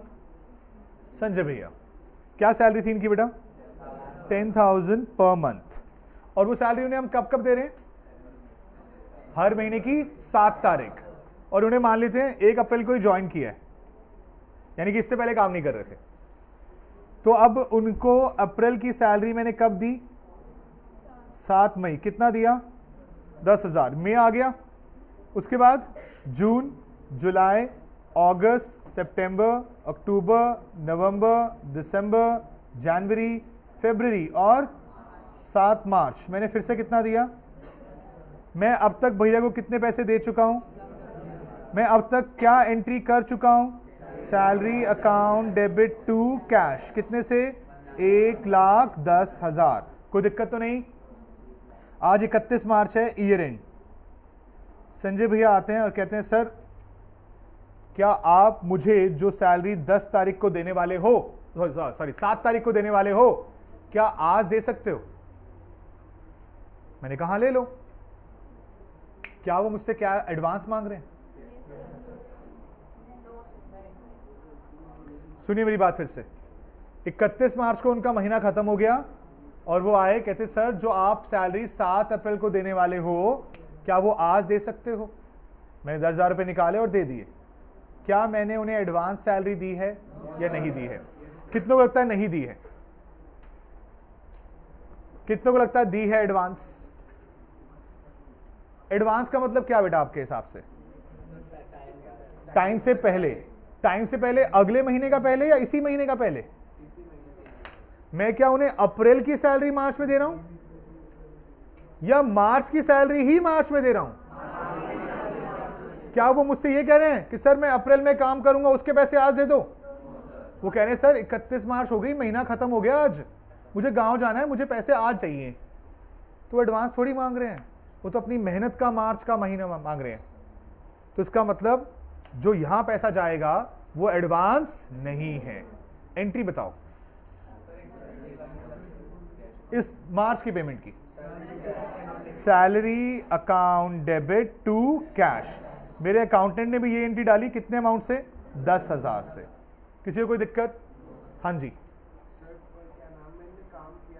काम क्यों नहीं किया इन्होंने? मैं अप्रैल में जब दूंगा, सब ध्यान सुनेंगे बेटा, मैं जब उन्हें 7 अप्रैल को दूंगा तो कौन से महीने की सैलरी दूंगा? मार्च का काम किया नहीं किया? आज कौन सी तारीख है? 7 मार्च की बात ही नहीं चल रही भाई। कल रात क्या खाया था? 7 मार्च या 31 मार्च? ये एंट्री मैंने कौन सी डेट पे लिखी है? अब मैं पूछूंगा कुछ लिया भी था रात को? मैं 31 मार्च की बात कर रहा हूं। ईयर एंड देख, ईयर एंड की देख, वो शक्ल दिख रही है, एक राउंड शक्ल, उसके जो 10,000 दिख रहे हैं, ये कितनी उंगली है? सही तो है, तुम्हें दिक्कत क्या है? 31 मार्च के दिन भैया मुझसे 31 मार्च की शाम रात के 9 बजे आके पैसे मांग रहे हैं कि 10,000 रुपये मुझे मिल जाएंगे। अब बता, ठीक है? तो मार्च का महीना खत्म करके फिर उन्होंने पैसे मांगे, ठीक है? तो मैं अब उन्हें आज पैसे दे रहा हूं, तो क्या वो अप्रैल के एडवांस मांग रहे हैं? अच्छा, मैंने 7 तारीख का रूल बना दिया अपनी तरफ से, तो ये क्या एक्चुअल रूल है? नहीं, ये तो हमारा इंडिया का रूल है। इंडिया का रूल बोलूं तो आप सब ने शायद सुना हो, नहीं वैसे नहीं सुना होगा, लाला कंपनीज सुना कभी वर्ड? ये सीए की लैंग्वेज में आते हैं। जितने भी हमारे इंडियन बिजनेसमैन हैं उन्हें बोलते हैं लाला कंपनीज। लाला कंपनीज का मतलब हम अपने हिसाब से चलते हैं। अब जो ये 7 तारीख का तरीका है, ये क्यों बना रखा है लोगों ने? कहीं जॉब छोड़ के ना चला जाए एम्प्लॉय, वो 7 दिन रुका रहेगा इस चक्कर में उसे पैसे मिलने हैं, और 7 दिन काम कर ले तो चक्कर में वो अगले 21 दिन भी रुकेगा, क्योंकि 7 दिन के पैसे भी लेने हैं। इस चक्कर में जा ही नहीं पाता कभी भी। एमएनसीज में वैसा थोड़ी होता है, महीना खत्म होता है उस दिन शाम को ही पैसा अकाउंट में आता है। अगर मान लो 31 को संडे पड़ रहा है ना, तो 30 को पैसा आता है। 30 को सैटरडे छुट्टी होती है आपकी, तो फ्राइडे 29 को पैसा आता है। और एक कंपनी है अमेरिकन एक्सप्रेस, वो 25 तारीख को सैलरी दे देती है, 5 दिन पहले, महीना खत्म भी नहीं हुआ अभी। तो ये एमएनसी का कल्चर नहीं है, ये हमारा इंडिया का कल्चर ऐसा है, ताकि इंप्लॉय को जाने ना दें। क्योंकि पता है कि इंप्लॉयज बड़ी मुश्किल से मिलते हैं यहाँ पे, जो मिलते हैं वो उनको रोकना है, तो उनको कैसे रोकोगे आप? सैलरी लेट कर दो उनकी। ये 7 तारीख तो कहने के लिए है, लोग 15 तक नहीं देते, कहते अभी नहीं आया, अभी नहीं आया। चलिए बात समझ में आ गई यहां तक की। अब अगला पॉइंट, भैया ने 10,000 रुपये जेब में रखे और अब बोला सर एक 2,000 रुपये और मिलेंगे। क्या अब वो एडवांस मांग रहे हैं? क्योंकि अब वो मांग रहे हैं जो काम उन्होंने नहीं किया। एडवांस का मतलब होता है काम करने से पहले पैसा लेना। मैं आपको एक सिंपल सा एग्जांपल देता हूं। आप सब फोन यूज करते हैं, कितनों के फोन बिलिंग वाले हैं? बिल मतलब पोस्टपेड है किसी का? आपका है। और बाकी सबके फोन कैसे हैं? पहले रिचार्ज कराते हो, फिर सर्विस लेते हो, तभी तो क्या बोलते हो उसे? Prepaid connection. और जब हम बिल पे कर देते हैं और बिल यूज कर लेते हैं, उसके बाद बिल पे करते हैं, पोस्टपेड कनेक्शन। पोस्टपेड पता क्या है? आउटस्टैंडिंग। और ये क्या है? प्रीपेड। समझ में आती है बात? नाउ अब भैया को मैंने 2,000 रुपए का नोट और दिया, अकाउंटेंट ने देख लिया, उसने मुझसे पूछा कि सर 2,000 रुपए क्या कर रहे हो? मैंने कहा भैया को 2,000 रुपए और दे रहा हूं। उसने क्या करा? Salary to cash. अकाउंटेंट को आदत थी हर महीने क्या एंट्री डालने की? Salary to cash, salary to cash, salary to cash. आपने 2,000 और दिए, उसने इसकी भी वही कर दी, सैलरी टू कैश। क्या लगता है सैलरी टोटल मिलाकर कितने अमाउंट से डेबिट हो गई? 1,22,000। भैया ने पूरे साल में काम कितने के लिए किया? 1,20,000। कितना गलत करा? अगर सही अकाउंटेंट होता तो क्या ये एंट्री करता?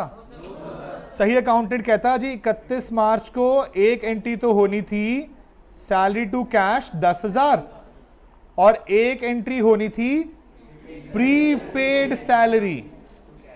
अब बताओ, बहुत ध्यान से बताओ, जो 2,000 मैंने दिया ये एक्सपेंस है या एसेट है?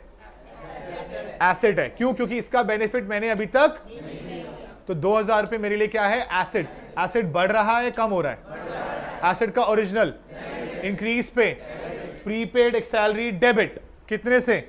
2,000। 2 पैसा आएगा या जाएगा? तो 2 कैश कितना? 2,000। ये सही ट्रीटमेंट था। बट आपके अकाउंटेंट ने क्या किया? ये सही किया गलत किया? कितने से गलत किया? तो अब उसे जितने से गलत किया वो रिवर्स करना होगा और एक्चुअल प्रीपेड सैलरी को लाना होगा। देखो ये सैलरी कितना है? 12 ना? इसमें कितना गलत है? तो 2 का रिवर्सल आ गया और प्रीपेड सैलरी डेबिट कितने से आ गई? 2,000। एंट्री ये भी ठीक है, ये भी ठीक है, दोनों के टाइमिंग अलग है। अगर आपका अकाउंटेंट समझदार है तो उसने ये किया होगा, जब भी आप किसी को बोलो जी एक्सपेंसेस पेड इन एडवांस, तो आपको एंट्री बोलनी चाहिए prepaid expenses debit to cash या बैंक। लेकिन अगर आपसे कोई पूछता है कि एडजस्टमेंट क्या होगी, तो समझ जाइए पहले गलती कर रखी है। आप लोगों ने फाइनल अकाउंट्स में ये पढ़ रखा है, एक्चुअली में आपको सिखाया गया था prepaid expenses to expense, expense में से माइनस कर दो और बैलेंस शीट में एसेट साइड दिखा दो, क्योंकि आपने जेन्युइन तो पढ़ा ही नहीं, क्योंकि वहां पे जरूरत नहीं पड़ी, यहां जरूरत पड़ेगी। प्रैक्टिकल लाइफ में आपको जरूरत पड़ेगी। आप चार्टर्ड अकाउंटेंट जरूर बनने वाले हैं, लेकिन आप सबकी फील्ड सेम नहीं होगी, आप सब आगे जाकर सेम काम नहीं करेंगे, काम सबके अलग अलग हो सकते हैं। फॉर एग्जाम्पल मैं आपको बोलता हूं आपकी जॉब लग गई रिलायंस में, क्या लगता है आपको क्या काम करोगे आप रिलायंस में?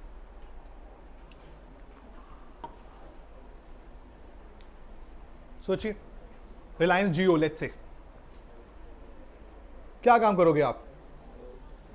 आप उनके अकाउंट्स चेक करोगे या अकाउंट्स बनाओगे? कभी भी नहीं। उनके ऑडिटर तो डिलॉयट है, पीडब्ल्यूसी है, आप तो उसमें एज ए सीए लगे हो, आपका काम चेकिंग करना थोड़ी होगा, आपका काम इन्हीं अकाउंट्स को बनाना होगा।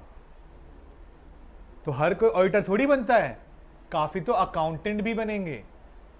और हमारी पोजीशन हाईएस्ट जो लेवल जाती है वो सीएफओ की होती है, चीफ फाइनेंशियल ऑफिसर, जो सारे फाइनेंस को हेड करता है। तो आप सीएफओ बन सकते हैं, सीएफओ के नीचे उनका मेन मैनेजर बन सकते हैं, डिपेंड करता है आप किस लेवल पर हैं। और आपने स्टार्टिंग से ज्वाइन किया तो शायद क्या पता आपको किसी बैलेंस शीट का एक हेड मिल जाए। एक हेड का मतलब आपको सिर्फ बड़ी बड़ी कंपनीज में क्या होता है, बैलेंस शीट के हेड्स हैं, fixed asset, investments, current asset, bank है उसके अंदर, इन सब के लिए एक अलग सीए रखा होता है, जो पूरे साल बैठ के सिर्फ बैंक ही देख रहा है, जो सिर्फ इन्वेस्टमेंट्स देख रहा है, सिर्फ फिक्स्ड एसेट देख रहा है। ये प्रोफाइल होती है आगे जाकर। अब आपको इस प्रोफाइल में अगर मजा आ रहा हो, करते रहो काम। आपको लगता नहीं यार ये क्या प्रोफाइल है, पूरे साल बैठ के बैंक कौन देखेगा, मेरी तो ग्रोथ खत्म हो जाएगी, मैं सीख क्या रहा हूं, बैंक बनाना ये तो मुझे पहले से आता था। तो लोग नहीं करते ऐसी जॉब, वो कहते हैं मैं कहीं ऐसी जगह काम करूंगा जहां मुझे बेटर सीखने को मिलेगा। अच्छा, आप में से कितने सीए बनने का जॉब करना चाहते हैं? तो बाकी क्या करना चाहते हैं? फर्म प्रैक्टिस के बारे में पता है कुछ? क्या होती है फर्म प्रैक्टिस? या अभी पता ही नहीं करना है क्या होता है? देखो, दो जो मेन काम है, एक तो जॉब, हम सीए बन गए, सीए बनने के बाद हमारा इंस्टीट्यूट कैंपस प्लेसमेंट कराता है। आपने ये तो सुना होगा ना कैंपस प्लेसमेंट, कि हमारा सीए इंस्टीट्यूट में ही बड़ी बड़ी कंपनीज आएंगी और अगर आपने वो काम सीखा हुआ है जो उनको चाहिए, आपको यू पिक करेंगी और अच्छी सैलरी, वहीं से मोटा अमाउंट मिल जाएगा। अब वो मोटा अमाउंट हाईएस्ट भी 76 लाख का गया हुआ है, 76 लाख का, बुरा नहीं है, बहुत अच्छा अमाउंट है, लेकिन वो उसको मिलेगा जो काम उन्हें चाहिए। तो बहुत मैटर करता है कि आपकी इंटर्नशिप जो होने वाली है वो कहां से होने वाली है, उसमें आप क्या काम सीखने वाले हैं, आगे जाकर किसकी डिमांड ज्यादा है, बहुत चीजें इंपॉर्टेंट होती हैं। आप जो पढ़ रहे हैं ये थियोरेटिकल लाइफ है, लेकिन थियोरेटिकल लाइफ में पास करोगे तभी इंटर्नशिप में पहुंचोगे। तो जरूरी दोनों काम जरूरी हैं। दूसरी चीज, आप कहते हो जी मैंने कैंपस प्लेसमेंट से नहीं करना, मैं अपने आप जॉब ढूंढ लूंगा। तो फिर आप डिफरेंट कंपनीज में अपने सीवी भेजेंगे, जहां रिक्वायरमेंट होगी वो आपको एम्प्लॉय कर लेंगे। काम आप दो तरह से करेंगे, या तो आप किसी कंपनी के लिए काम कर रहे हो, रिलायंस, टाटा, समथिंग इस तरह से, तो आप उसके अकाउंट्स देख सकते हो, आप उनके टैक्स देख सकते हो, आप उनके लॉ मैटर्स देख सकते हो, आप उनकी कंसल्टेंसी देख सकते हो, यानी कि आप उनको हेल्प कर रहे हो उनके फाइनेंशियल चीजों के अंदर। या फिर आप इन कंपनीज में आने वाले बिग फोर्स या सीए फर्म्स के ऑडिटर बन के आ सकते हो, जो इनका काम हो रहा है उसे कोई और आके क्या करेगा, चेक करेगा। वो फिर से वही बात है कि वो अकाउंट चेक कर रहा है, वो टैक्स चेक कर रहा है, वो लॉ चेक कर रहा है, कुछ भी अलग अलग चीजें। सेकंड काम हम कर सकते हैं अपना खुद का काम।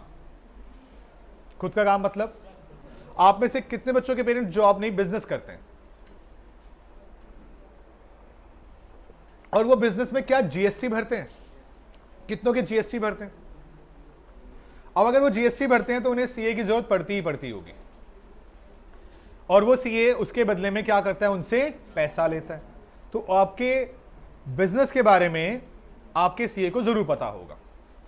पॉइंट समझ में आता है? फॉर एग्जाम्पल अगर मैं काम कर रहा हूं, मेरा बिजनेस है, मेरे पास भी जीएसटी नंबर है, क्या लगता है मैं खुद भरता हूंगा? मैंने खुद अपने लिए सीख रखा हुआ है कि भाई मेरा काम तू कर दे, क्योंकि मेरे पास टाइम नहीं है इन चीजों को करने का। तो वो मुझसे एनुअली 60,000 रुपीज लेता है, मतलब 5,000 रुपये महीना। मेरा काम ज्यादा बड़ा नहीं हो पाएगा, क्योंकि वो सिर्फ रिसीट्स काटने वाला काम है हमारा, तो फीस का काम है हमारा तो।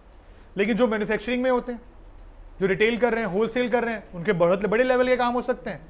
तो आपके काम यही होंगे अगर आप अपना काम शुरू करते हो, तो आप उस बिजनेसमैन का जीएसटी भी देखते होगे, आप उस बिजनेसमैन का इनकम टैक्स भी देखते होगे, और इवन उसकी फैमिली मेंबर्स, उन सब की रिटर्न भी आप ही भरते होगे। तो नाना करते हुए एक फैमिली से साल का करीबन लाख से 1.5 लाख रुपया काम आपको मिल गया। अब आपने ऐसी कितनी फैमिली पकड़नी है वो आपके ऊपर है। मान लीजिए आपने पकड़ ली 100 फैमिली, लाख रुपया एवरेज, कितना हो गया आपका? 1 करोड़ का बिजनेस, एनुअल 1 करोड़ का टर्नओवर है आपका। और हमारे सर्विस प्रोफेशन में खर्चा सिर्फ रेंट का ही है और सैलरी का, बाकी तो आपकी नॉलेज के पैसे हैं। तो अगर मैं खर्चा बोलूं तो 20 से 30%, तो 1 करोड़ 20% अलग, कितना बचा? 80 लाख रुपए जॉब में थोड़ी मिलते हैं, और अपनी मर्जी के मालिक हो, जब मर्जी ऑफिस जाइए, जब मर्जी आइए, कोई पूछने वाला नहीं है। लेकिन ये वो ही कर सकता है जिसको सीए बनने के बाद पहले दिन से पैसा ना चाहिए हो, क्योंकि अपना काम करने में टाइम लगता है। क्या लगता है? हमने भी पहले बाहर के इंस्टीट्यूट से पढ़ाया, समझ में आया कि भाई नहीं, वो इंपॉर्टेंस नहीं मिलती अपने हिसाब से। हमने ये मार्च 21 में अपना इंस्टीट्यूट सेटअप किया। पहले बैच में 9 बच्चे बैठे थे, सिर्फ 9। लेकिन आज 2 साल के बाद इस बैच में या पिछले बैच के अंदर 100-150 बच्चा भी बैठा। तो इसका मतलब मेहनत, टाइम लगता है। आप अपने काम में ज़्यादा मेहनत भी करते हो, तो वही चीज़ आपको ध्यान देनी है। मैं तो फर्स्ट डे से बोलता हूं कि अगर आपको फाइनेंशियल इशू नहीं है, आपकी फैमिली आपको सपोर्ट कर सकती है कि भाई सीए बनने के बाद हमें आज फर्स्ट डे से इनकम कमा के देगा, अगर ऐसा कोई बर्डन नहीं है, तो अपना ही काम करना, अपनी ही प्रैक्टिस करना। समझ लीजिए, टोटल ऑल ओवर इंडिया कितने सीए हैं इंडिया में? सोचिए, पॉपुलेशन कितनी? 140 करोड़। 140 करोड़ में सीए कितने? मुश्किल से 5 लाख भी नहीं बने अभी तक। समझ रहे हो आप? अब जो अगर 4 लाख भी सीए हैं, 140 करोड़, 140 करोड़ बच्चे निकाल दो, 100 करोड़ लोग बच गए।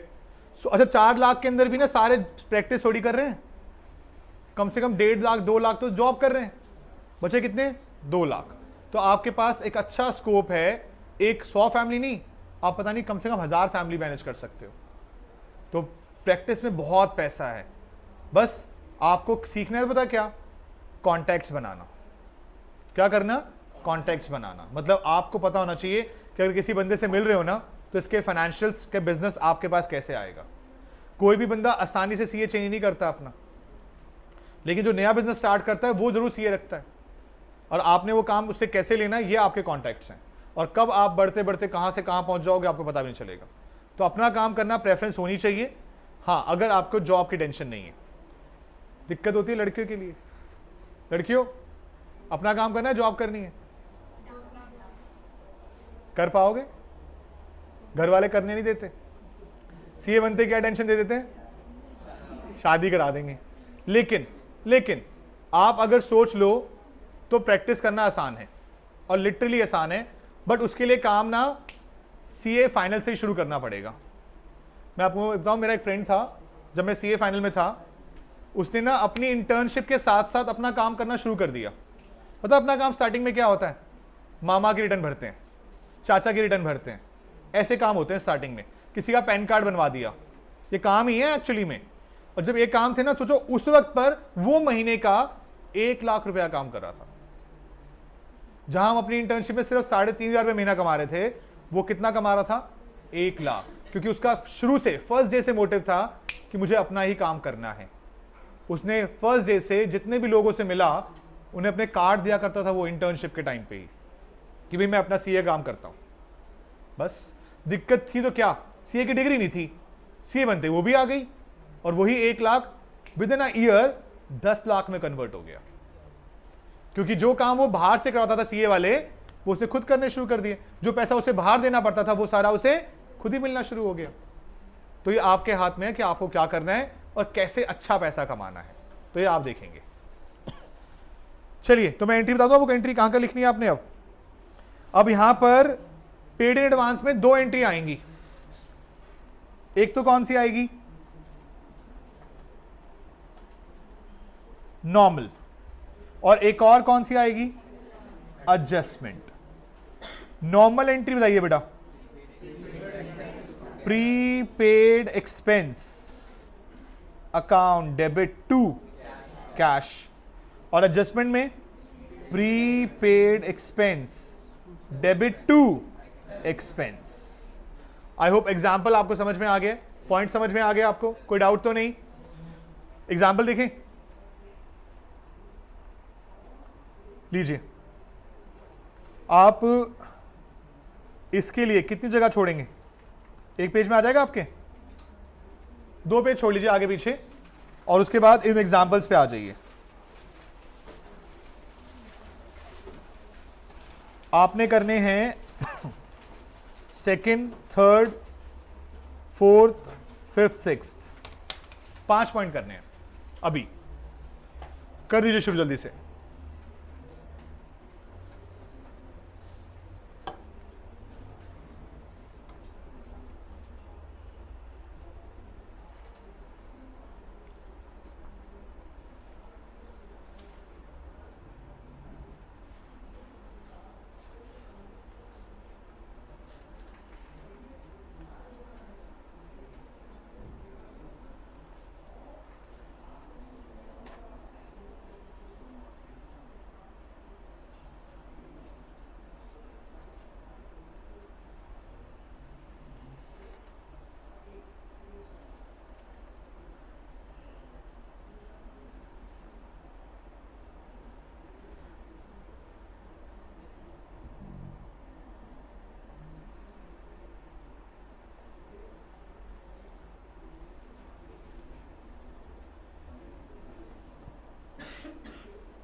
हाँ जी बेटा, सबसे पहले फोर्थ का second point, paid electricity charges for the month of ₹1000 in cash. Entry बोलिए.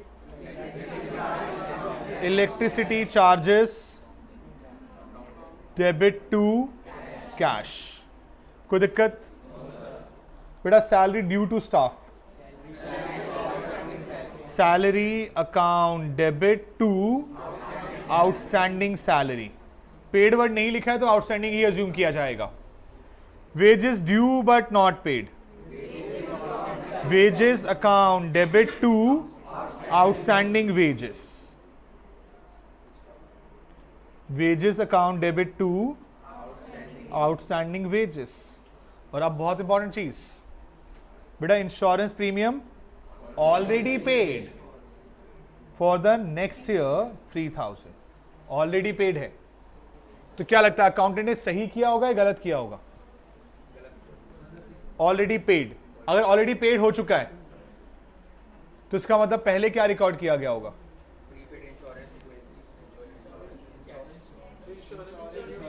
Insurance to cash. और हमें क्या रिकॉर्ड करना चाहिए था? Prepaid insurance to cash. तो सही करने के लिए क्या करोगे? Prepaid insurance debit to insurance. अगर कोई ऑलरेडी पेड बोल रहा है तो इसका मतलब पहले पे हो चुका है और जो पे हुआ है वो सही पे नहीं, सही रिकॉर्ड नहीं हुआ, सही करना पड़ेगा आपको.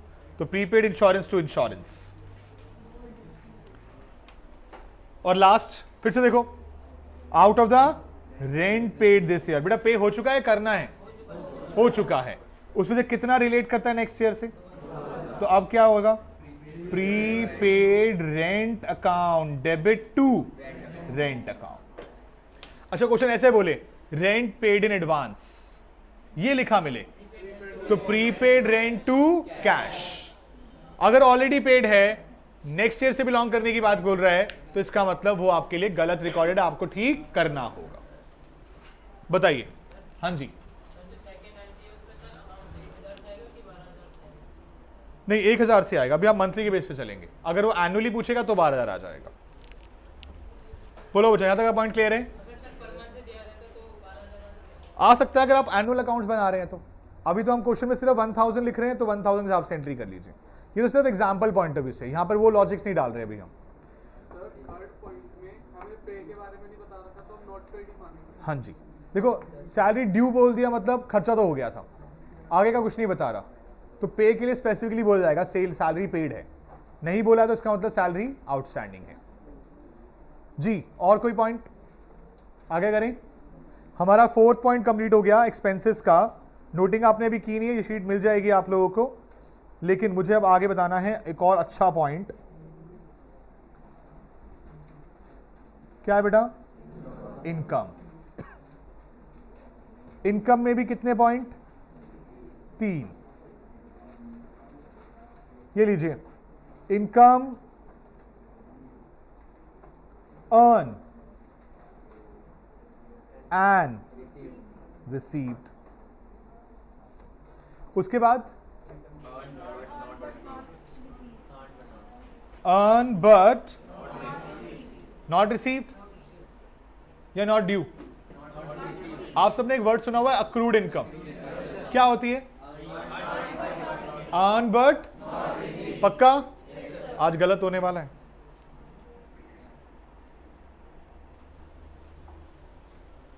चलो एक बात पूछता हूं आपसे, आउटस्टैंडिंग क्या होता है? एसेट या लायबिलिटी? क्यों? हाँ क्या बोला? पीछे बोलो, के बीच में क्या बोला? हाँ क्या बोला? दोनों हो सकते हैं. क्यों दोनों कैसे हो सकते हैं?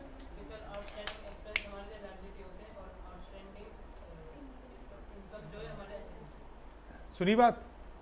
उसने बोला सर दोनों हो सकते हैं. मैंने सिर्फ आउटस्टैंडिंग बोला था, मैंने आउटस्टैंडिंग एक्सपेंस नहीं बोला. आप लोगों ने याद कर रखा है कि आउटस्टैंडिंग लगता है तो लायबिलिटी होती है, आउटस्टैंडिंग एक्सपेंस लायबिलिटी होती है. आउटस्टैंडिंग इनकम, देखो आउटस्टैंडिंग एक्सपेंस के लिए क्या बोलते हो? Due but not paid. Outstanding income के लिए बताओ? Due but not received. Point समझ में आ रहा है? और अब यहां क्या लिखा हुआ है? Earn but not received, earn but not received. Accrued income की कहानी बदलने वाली है आज से, बहुत फर्क हो जाएगा। आपको अर्न बट नॉट रिसीव को अक्रूड सिखाया गया क्योंकि वहां पे चलता है, वहां पे आपको फर्क भी नहीं पड़ता और ना बताने वाले को कई बार पता होता है, लेकिन फर्क है दोनों के अंदर। क्या फर्क है देखेंगे अभी। अच्छा, उसके अलावा एक और चीज क्या, इनकम रिसीव्ड इन एडवांस। मैं अभी सेकंड वाले पॉइंट पे बहुत टाइम लगाऊंगा आपके साथ, लेकिन पहले सिंपल वाली बात करते हैं। बेटा income earn and receive dual aspect. Income earn, कमाया और मिल भी गया, 2 पॉइंट। कोशिश जरूर करें, 5 ही बैलेंस हैं, asset, expense, income, liability, capital. 5 balance में डालिए। इनकम अर्न से क्या होगा, कैश आएगा, रिसीव भी हो रहा है, कैश आएगा। ये तो कैश आना, एसेट बढ़ना। इनकम अर्न से क्या होगा, इनकम बढ़ेगी। इनकम का ओरिजिनल इंक्रीज पे, डिक्रीज पे, तो इसका मतलब आपकी इनकम बढ़ रही है, और इनकम बढ़ेगी तो क्रेडिट करते हैं। तो आपको बोला गया कि भाई एक तो होगा एसेट इंक्रीज, दूसरी तरफ होगी इनकम इंक्रीज। एसेट इंक्रीज पे डेबिट, इनकम इंक्रीज पे एंट्री क्या बनी, cash account debit to income. अब वो इनकम क्या हो सकती है, सेल्स भी हो सकती है, और rent receive, interest receive, commission receive, कुछ भी आ सकता है। चलिए अगला पॉइंट क्या लिखा है बेटा, अर्न बट नॉट रिसीव। फिर से मुझे एग्जांपल देना पड़ेगा समझने के लिए आपको, फिर ध्यान सुनिएगा।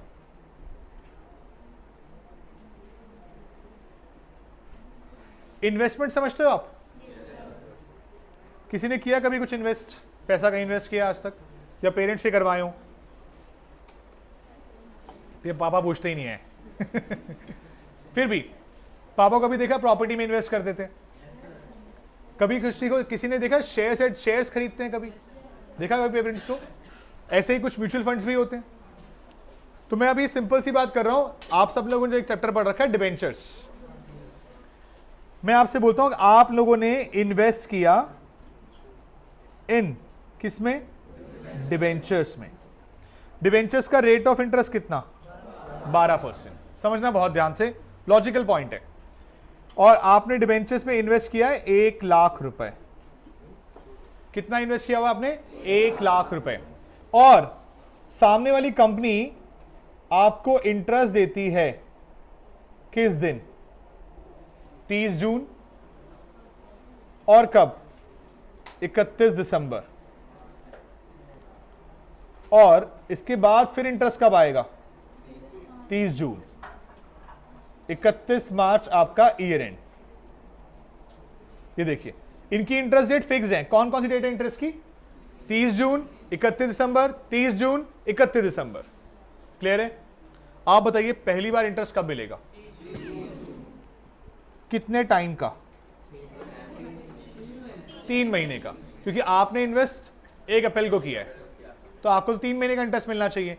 कितना इंटरेस्ट बनेगा, 1 लाख के ऊपर 12%, कितने महीने, 3 महीने। कितना बन जाता है, 3000। कोई दिक्कत? इसकी जर्नल एंट्री बोलिए।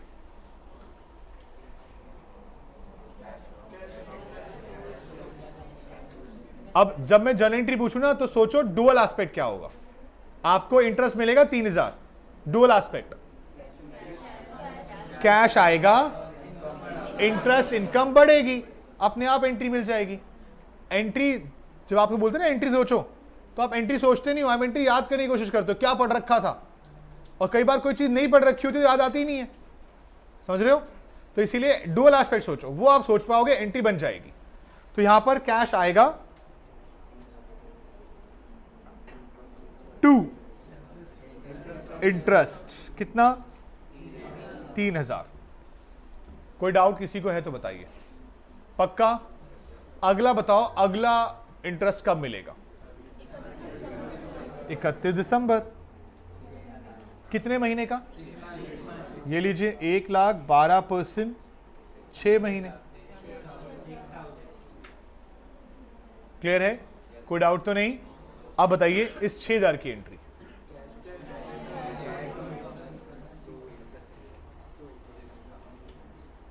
कितना? 6,000। क्लियर है? कोई डाउट? अगला इंटरेस्ट कब आएगा?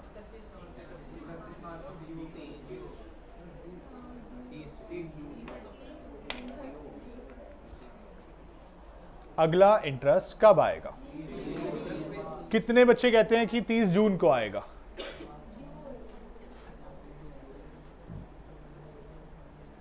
कितनों को लगता है कि 31 मार्च को आएगा?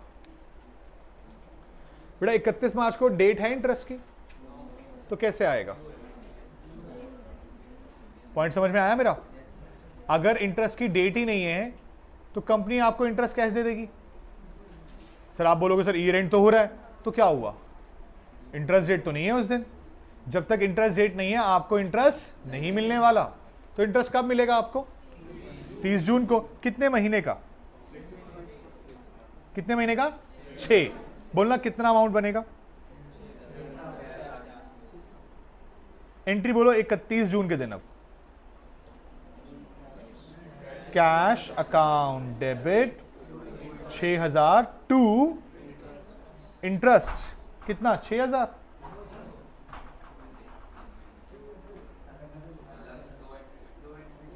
फर्क समझ में आने लग गया होगा आपको? अब क्या है, ये 3 महीने अलग हैं, ये 3 महीने अलग हैं, ये 3 महीने आ गए इस पिछले साल के अंदर, और ये 3 महीने आ गए अगले साल के अंदर। मेरा तमाम बहुत ध्यान सुनना। क्या मैं इस पीरियड में इंटरेस्ट अर्न कर रहा हूं? क्या मुझे यहां इंटरेस्ट मिलना चाहिए? नहीं मिल सकता। तो मैं बताऊं क्या बोलता हूं इसे? इंटरेस्ट अर्न बट नॉट, आप रिसीव बोल ही नहीं सकते, ड्यू। पहले ड्यू तो हो जाए। पता है ड्यू कब होगा? 30 जून को। उससे पहले तो ड्यू है ही नहीं। इसका एक बड़ा सिंपल एग्जांपल सुनिएगा। आज आप घर जाने के लिए यहां से कैब बुक करते हैं, कैब ओला या उबर जो भी होती है। क्या आपको पता होता है कि कितना किराया लगेगा घर जाने का? कभी किसी ने कैब बुक की है?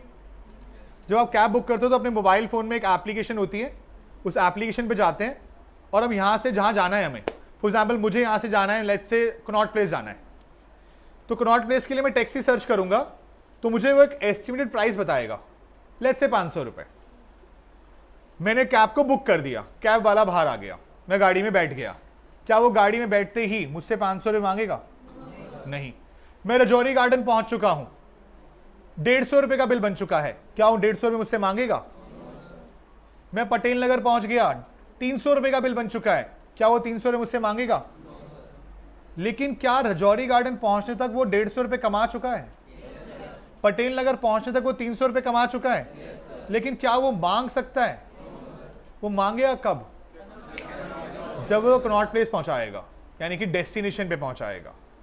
ऐसे ही आपको इंटरेस्ट कमाना तो उस दिन ही शुरू हो गया था, लेकिन आपके मांगने का हक नहीं आया था।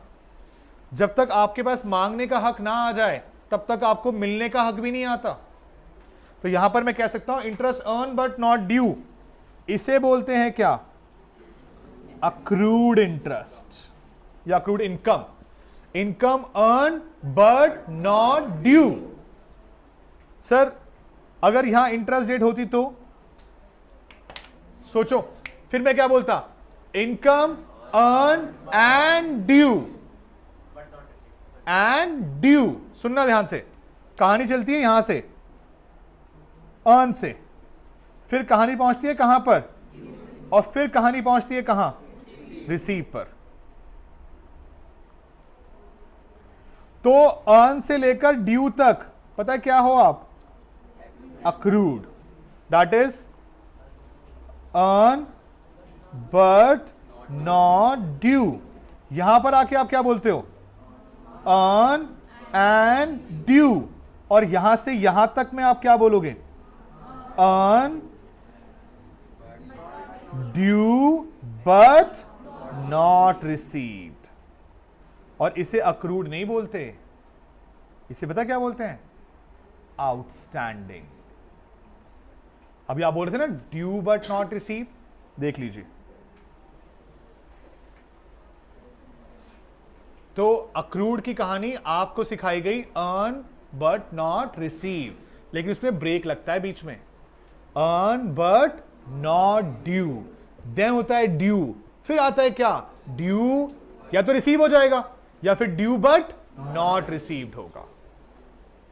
तो अक्रूड इंटरेस्ट और आउटस्टैंडिंग इंटरेस्ट दोनों अलग अलग हैं। अक्रूड इनकम और आउटस्टैंडिंग इनकम अलग अलग है। अक्रूड इनकम का मतलब income earn but not due. Outstanding income का मतलब income due but not received. तो 3 स्टेप हैं, अर्न का, ड्यू का एंड देन रिसीव का। तो जिस भी फॉल में पढ़ेंगे, पहले वाले फॉल में आएंगे तो अक्रूड में है, दूसरे वाले फॉल पे आएंगे तो आउटस्टैंडिंग में है। समझ में आती है बात? तो यहां पर एंट्री रिकॉर्ड की जाएगी।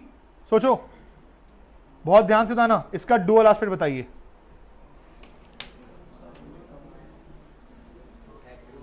कमाया या नहीं कमाया? मिलेगा? मिलना तो चाहिए पर मांग नहीं पाओगे।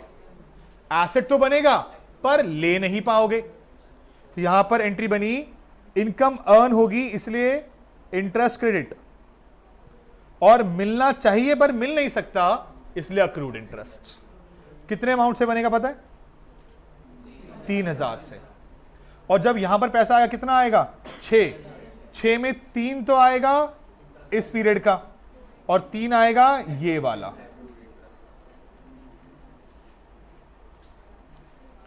मुझे इस एंट्री को सिंपल वर्ड में एक्सप्लेन करने दो। मुझे 30 जून को 6000 रुपए मिले, जिसमें 3000 तो पिछले साल के हैं और 3000 इस साल के हैं। दैट इज अक्रूवल और आउटस्टैंडिंग का फर्क है ये। आज के बाद अक्रूवल को कभी ये मत नहीं बोलना है, क्या? अर्न बट नॉट रिसीव नहीं बोलना है। क्या बोलना है? Earn but not due. ये बहुत बेसिक डिफरेंस है और बहुतों को नहीं पता होता क्योंकि कभी डील ही नहीं किया होता। आप लोग 11वीं 12वीं में पढ़ते हो बट 11वीं 12वीं में चीज कभी यूज ही नहीं होती, इसलिए ना कभी पढ़ाई जाती ना वहां पता होती। लेकिन यहां पर आने के बाद यहां से कहानी बहुत बदलती है, प्रैक्टिकल लाइफ में बहुत चीजें सीखने को मिलती हैं। तो यहां पर ये ड्यू और रिसीव के कॉन्सेप्ट में चेंजेस आते हैं। बात है, समझ में आ गया पॉइंट ये वाला? क्लियर है? मैंने 11th में कुछ समझ नहीं आता था आउटस्टैंडिंग क्या अक्रूवल, तो मैंने एक वीडियो देखी थी, उसमें आउटस्टैंडिंग को कह रहे थे कि हमने कमा लिया पर अभी मिला नहीं है, ठीक है? बट मिलने से पहले ड्यू होता है। आपने कमा लिया, देखो टैक्सी वाले ने जिस दिन आपको बिठाया ना, उसने कमाना शुरू कर दिया। रजौरी तक वो पहुंचा, वो तब भी कमा रहा था, लेकिन क्या वो आपसे बोल सकता है भाई साहब पैसे निकालो यहां तक के? वो आपको सीपी पहुंचाने से पहले पैसे नहीं मांगता। तो कमा तो रहा होता है लेकिन वो आपसे मांग नहीं सकता। तो ड्यू कब होता है? जब आप वो डेस्टिनेशन पे पहुंचते हो। सेम ड्यू हमारे केस में भी तब होता है जब आप उस डेट पर पहुंचते हो, और वो डेट कौन सी है? 30 जून। 31 मार्च को जस्ट बिकॉज आपने इनकम बुक करनी है इसलिए आप उसको अर्न के बेसिस पे दिखाते हो बट रिसीव नहीं कर पाते। तो ये फर्क होता है। हाँ जी, और कोई डाउट किसी को इस बात से? तो ये हुआ आपका किसका point? Earn but not receive को अब मैं 2 पार्ट में डिवाइड कर रहा हूं। 2 पार्ट कौन से हो गए बेटा? एक तो अर्न बट नॉट ड्यू, और दूसरा क्या हो गया? अर्न हो गया एंड ड्यू भी हो गया बट नॉट रिसीव रह गया। तो इस केस में एंट्री बनती है accrued income account debit to income, और इसमें एंट्री बनती है आउटस्टैंडिंग इनकम टू इनकम। आपके लिए दोनों ऑलमोस्ट सेम लग रहे होंगे लेकिन बहुत बेसिक डिफरेंस है, और वो बेसिक डिफरेंस आपको पता होना चाहिए। अक्रूवल ड्यू से पहले का है, आउटस्टैंडिंग ड्यू के बाद का है। बस फर्क है किस चीज का? ड्यू का। क्लियर है यहां तक की बात? कोई डाउट तो नहीं इस बात से? उसके अलावा अगला पॉइंट किसका है बेटा? Received in advance. और रिसीव्ड एडवांस क्या एंट्री होनी चाहिए रिसीव्ड एडवांस की? डुअल एस्पेक्ट सोचो, पहले सोचो डुअल एस्पेक्ट। पैसा आएगा जाएगा, एडवांस आ रहा है क्या? तो पैसा आएगा तो कैश डेबिट, और एडवांस आ रहा है तो लायबिलिटी। लायबिलिटी बढ़ेगी कम होगी? लायबिलिटी का ओरिजिनल बैलेंस इंक्रीज पे डिक्रीज पे। यहां पर क्या हो रही है? यहां पर सॉरी ये रिसीव्ड एडवांस है ना, यस। तो नॉर्मल एंट्री क्या होगी बेटा? कैश अकाउंट डेबिट टू, क्या बोलते हो बेटा रिसीव्ड एडवांस को? Unearned income. क्या बोलते हैं? Unearned income.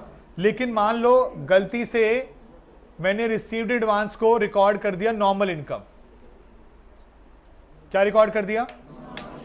सोचो यहां पॉइंट था ना सैलरी वाला, हमने भैया को प्रीपेड सैलरी दी थी, ये उनके लिए एसेट था या लायबिलिटी? लायबिलिटी। बट अगर वो इसे इनकम रिकॉर्ड कर लेंगे तो? यहां सुनना, मुझे यहां पर कितना रेंट मिल चुका था, इंटरेस्ट मिल चुका था 3, यहां कितना मिला? अगर मान लो मुझे यहां पर भी 6 मिल जाता तो क्या मैं कह सकता हूं कि अगले साल का 3 महीने का मिल गया? ये 3000 मैंने कमा लिया या कमाऊंगा? इनकम या लायबिलिटी? लेकिन अगर मैं बुक कर दूं इनकम तो सही रिकॉर्ड कर रहा हूं, गलत? क्या करनी पड़ेगी इसकी? एडजस्टमेंट। और वो एडजस्टमेंट में, उस एडजस्टमेंट में आपको करना होगा क्या? Income account debit to unearned income. जैसे प्रीपेड एक्सपेंस टू एक्सपेंस था, ऐसे ही income account debit to unearned income है। बताइए, समझ में आता है पॉइंट? यहां तक कोई डाउट है बताइए मुझे। पॉइंट क्लियर है? इसके जो शीट है आपकी, उस शीट के नीचे हेड दिए हुए हैं।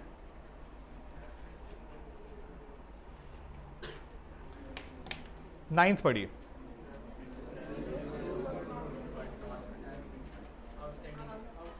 आउटस्टैंडिंग। अक्रूड बोलना गलत है। अक्रूड कब बोला जाएगा? जब ड्यू ही ना हुआ हो। अच्छा ये पढ़ो, ये क्या लिखा है?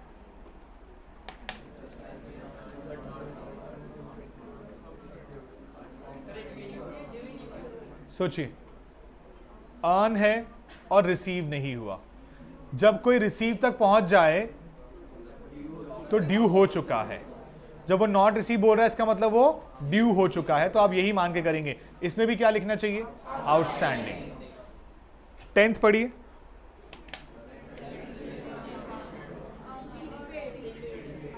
प्रीपेड कैसे बोल सकते हो आप? प्री रिसीव बोलो, बोलना है तो। हाँ जी, अनअर्न एंट्री बताइए। कैश आएगा या इनकम आएगा? ये नॉर्मल है। ये कह रहा है जी रेंट रिसीव्ड इन एडवांस, तो पैसा आ रहा है, cash account debit to unearned rent. Next वाला, commission received advance, cash account debit to unearned commission. Clear है पॉइंट यहां तक का? कोई डाउट तो नहीं इस बात से? तो इसके बचे हुए पार्ट जो हैं आपके क्वेश्चन नंबर 4 के, वो आपके होमवर्क हैं।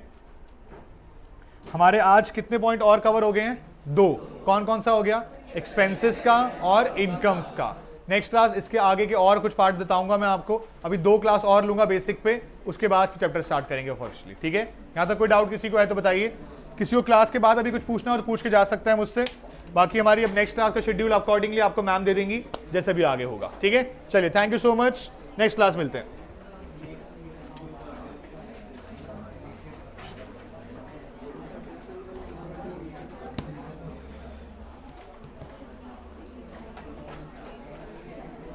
ये शीट बेटा ग्रुप में आ जाएगी सबके। Okay, bye bye.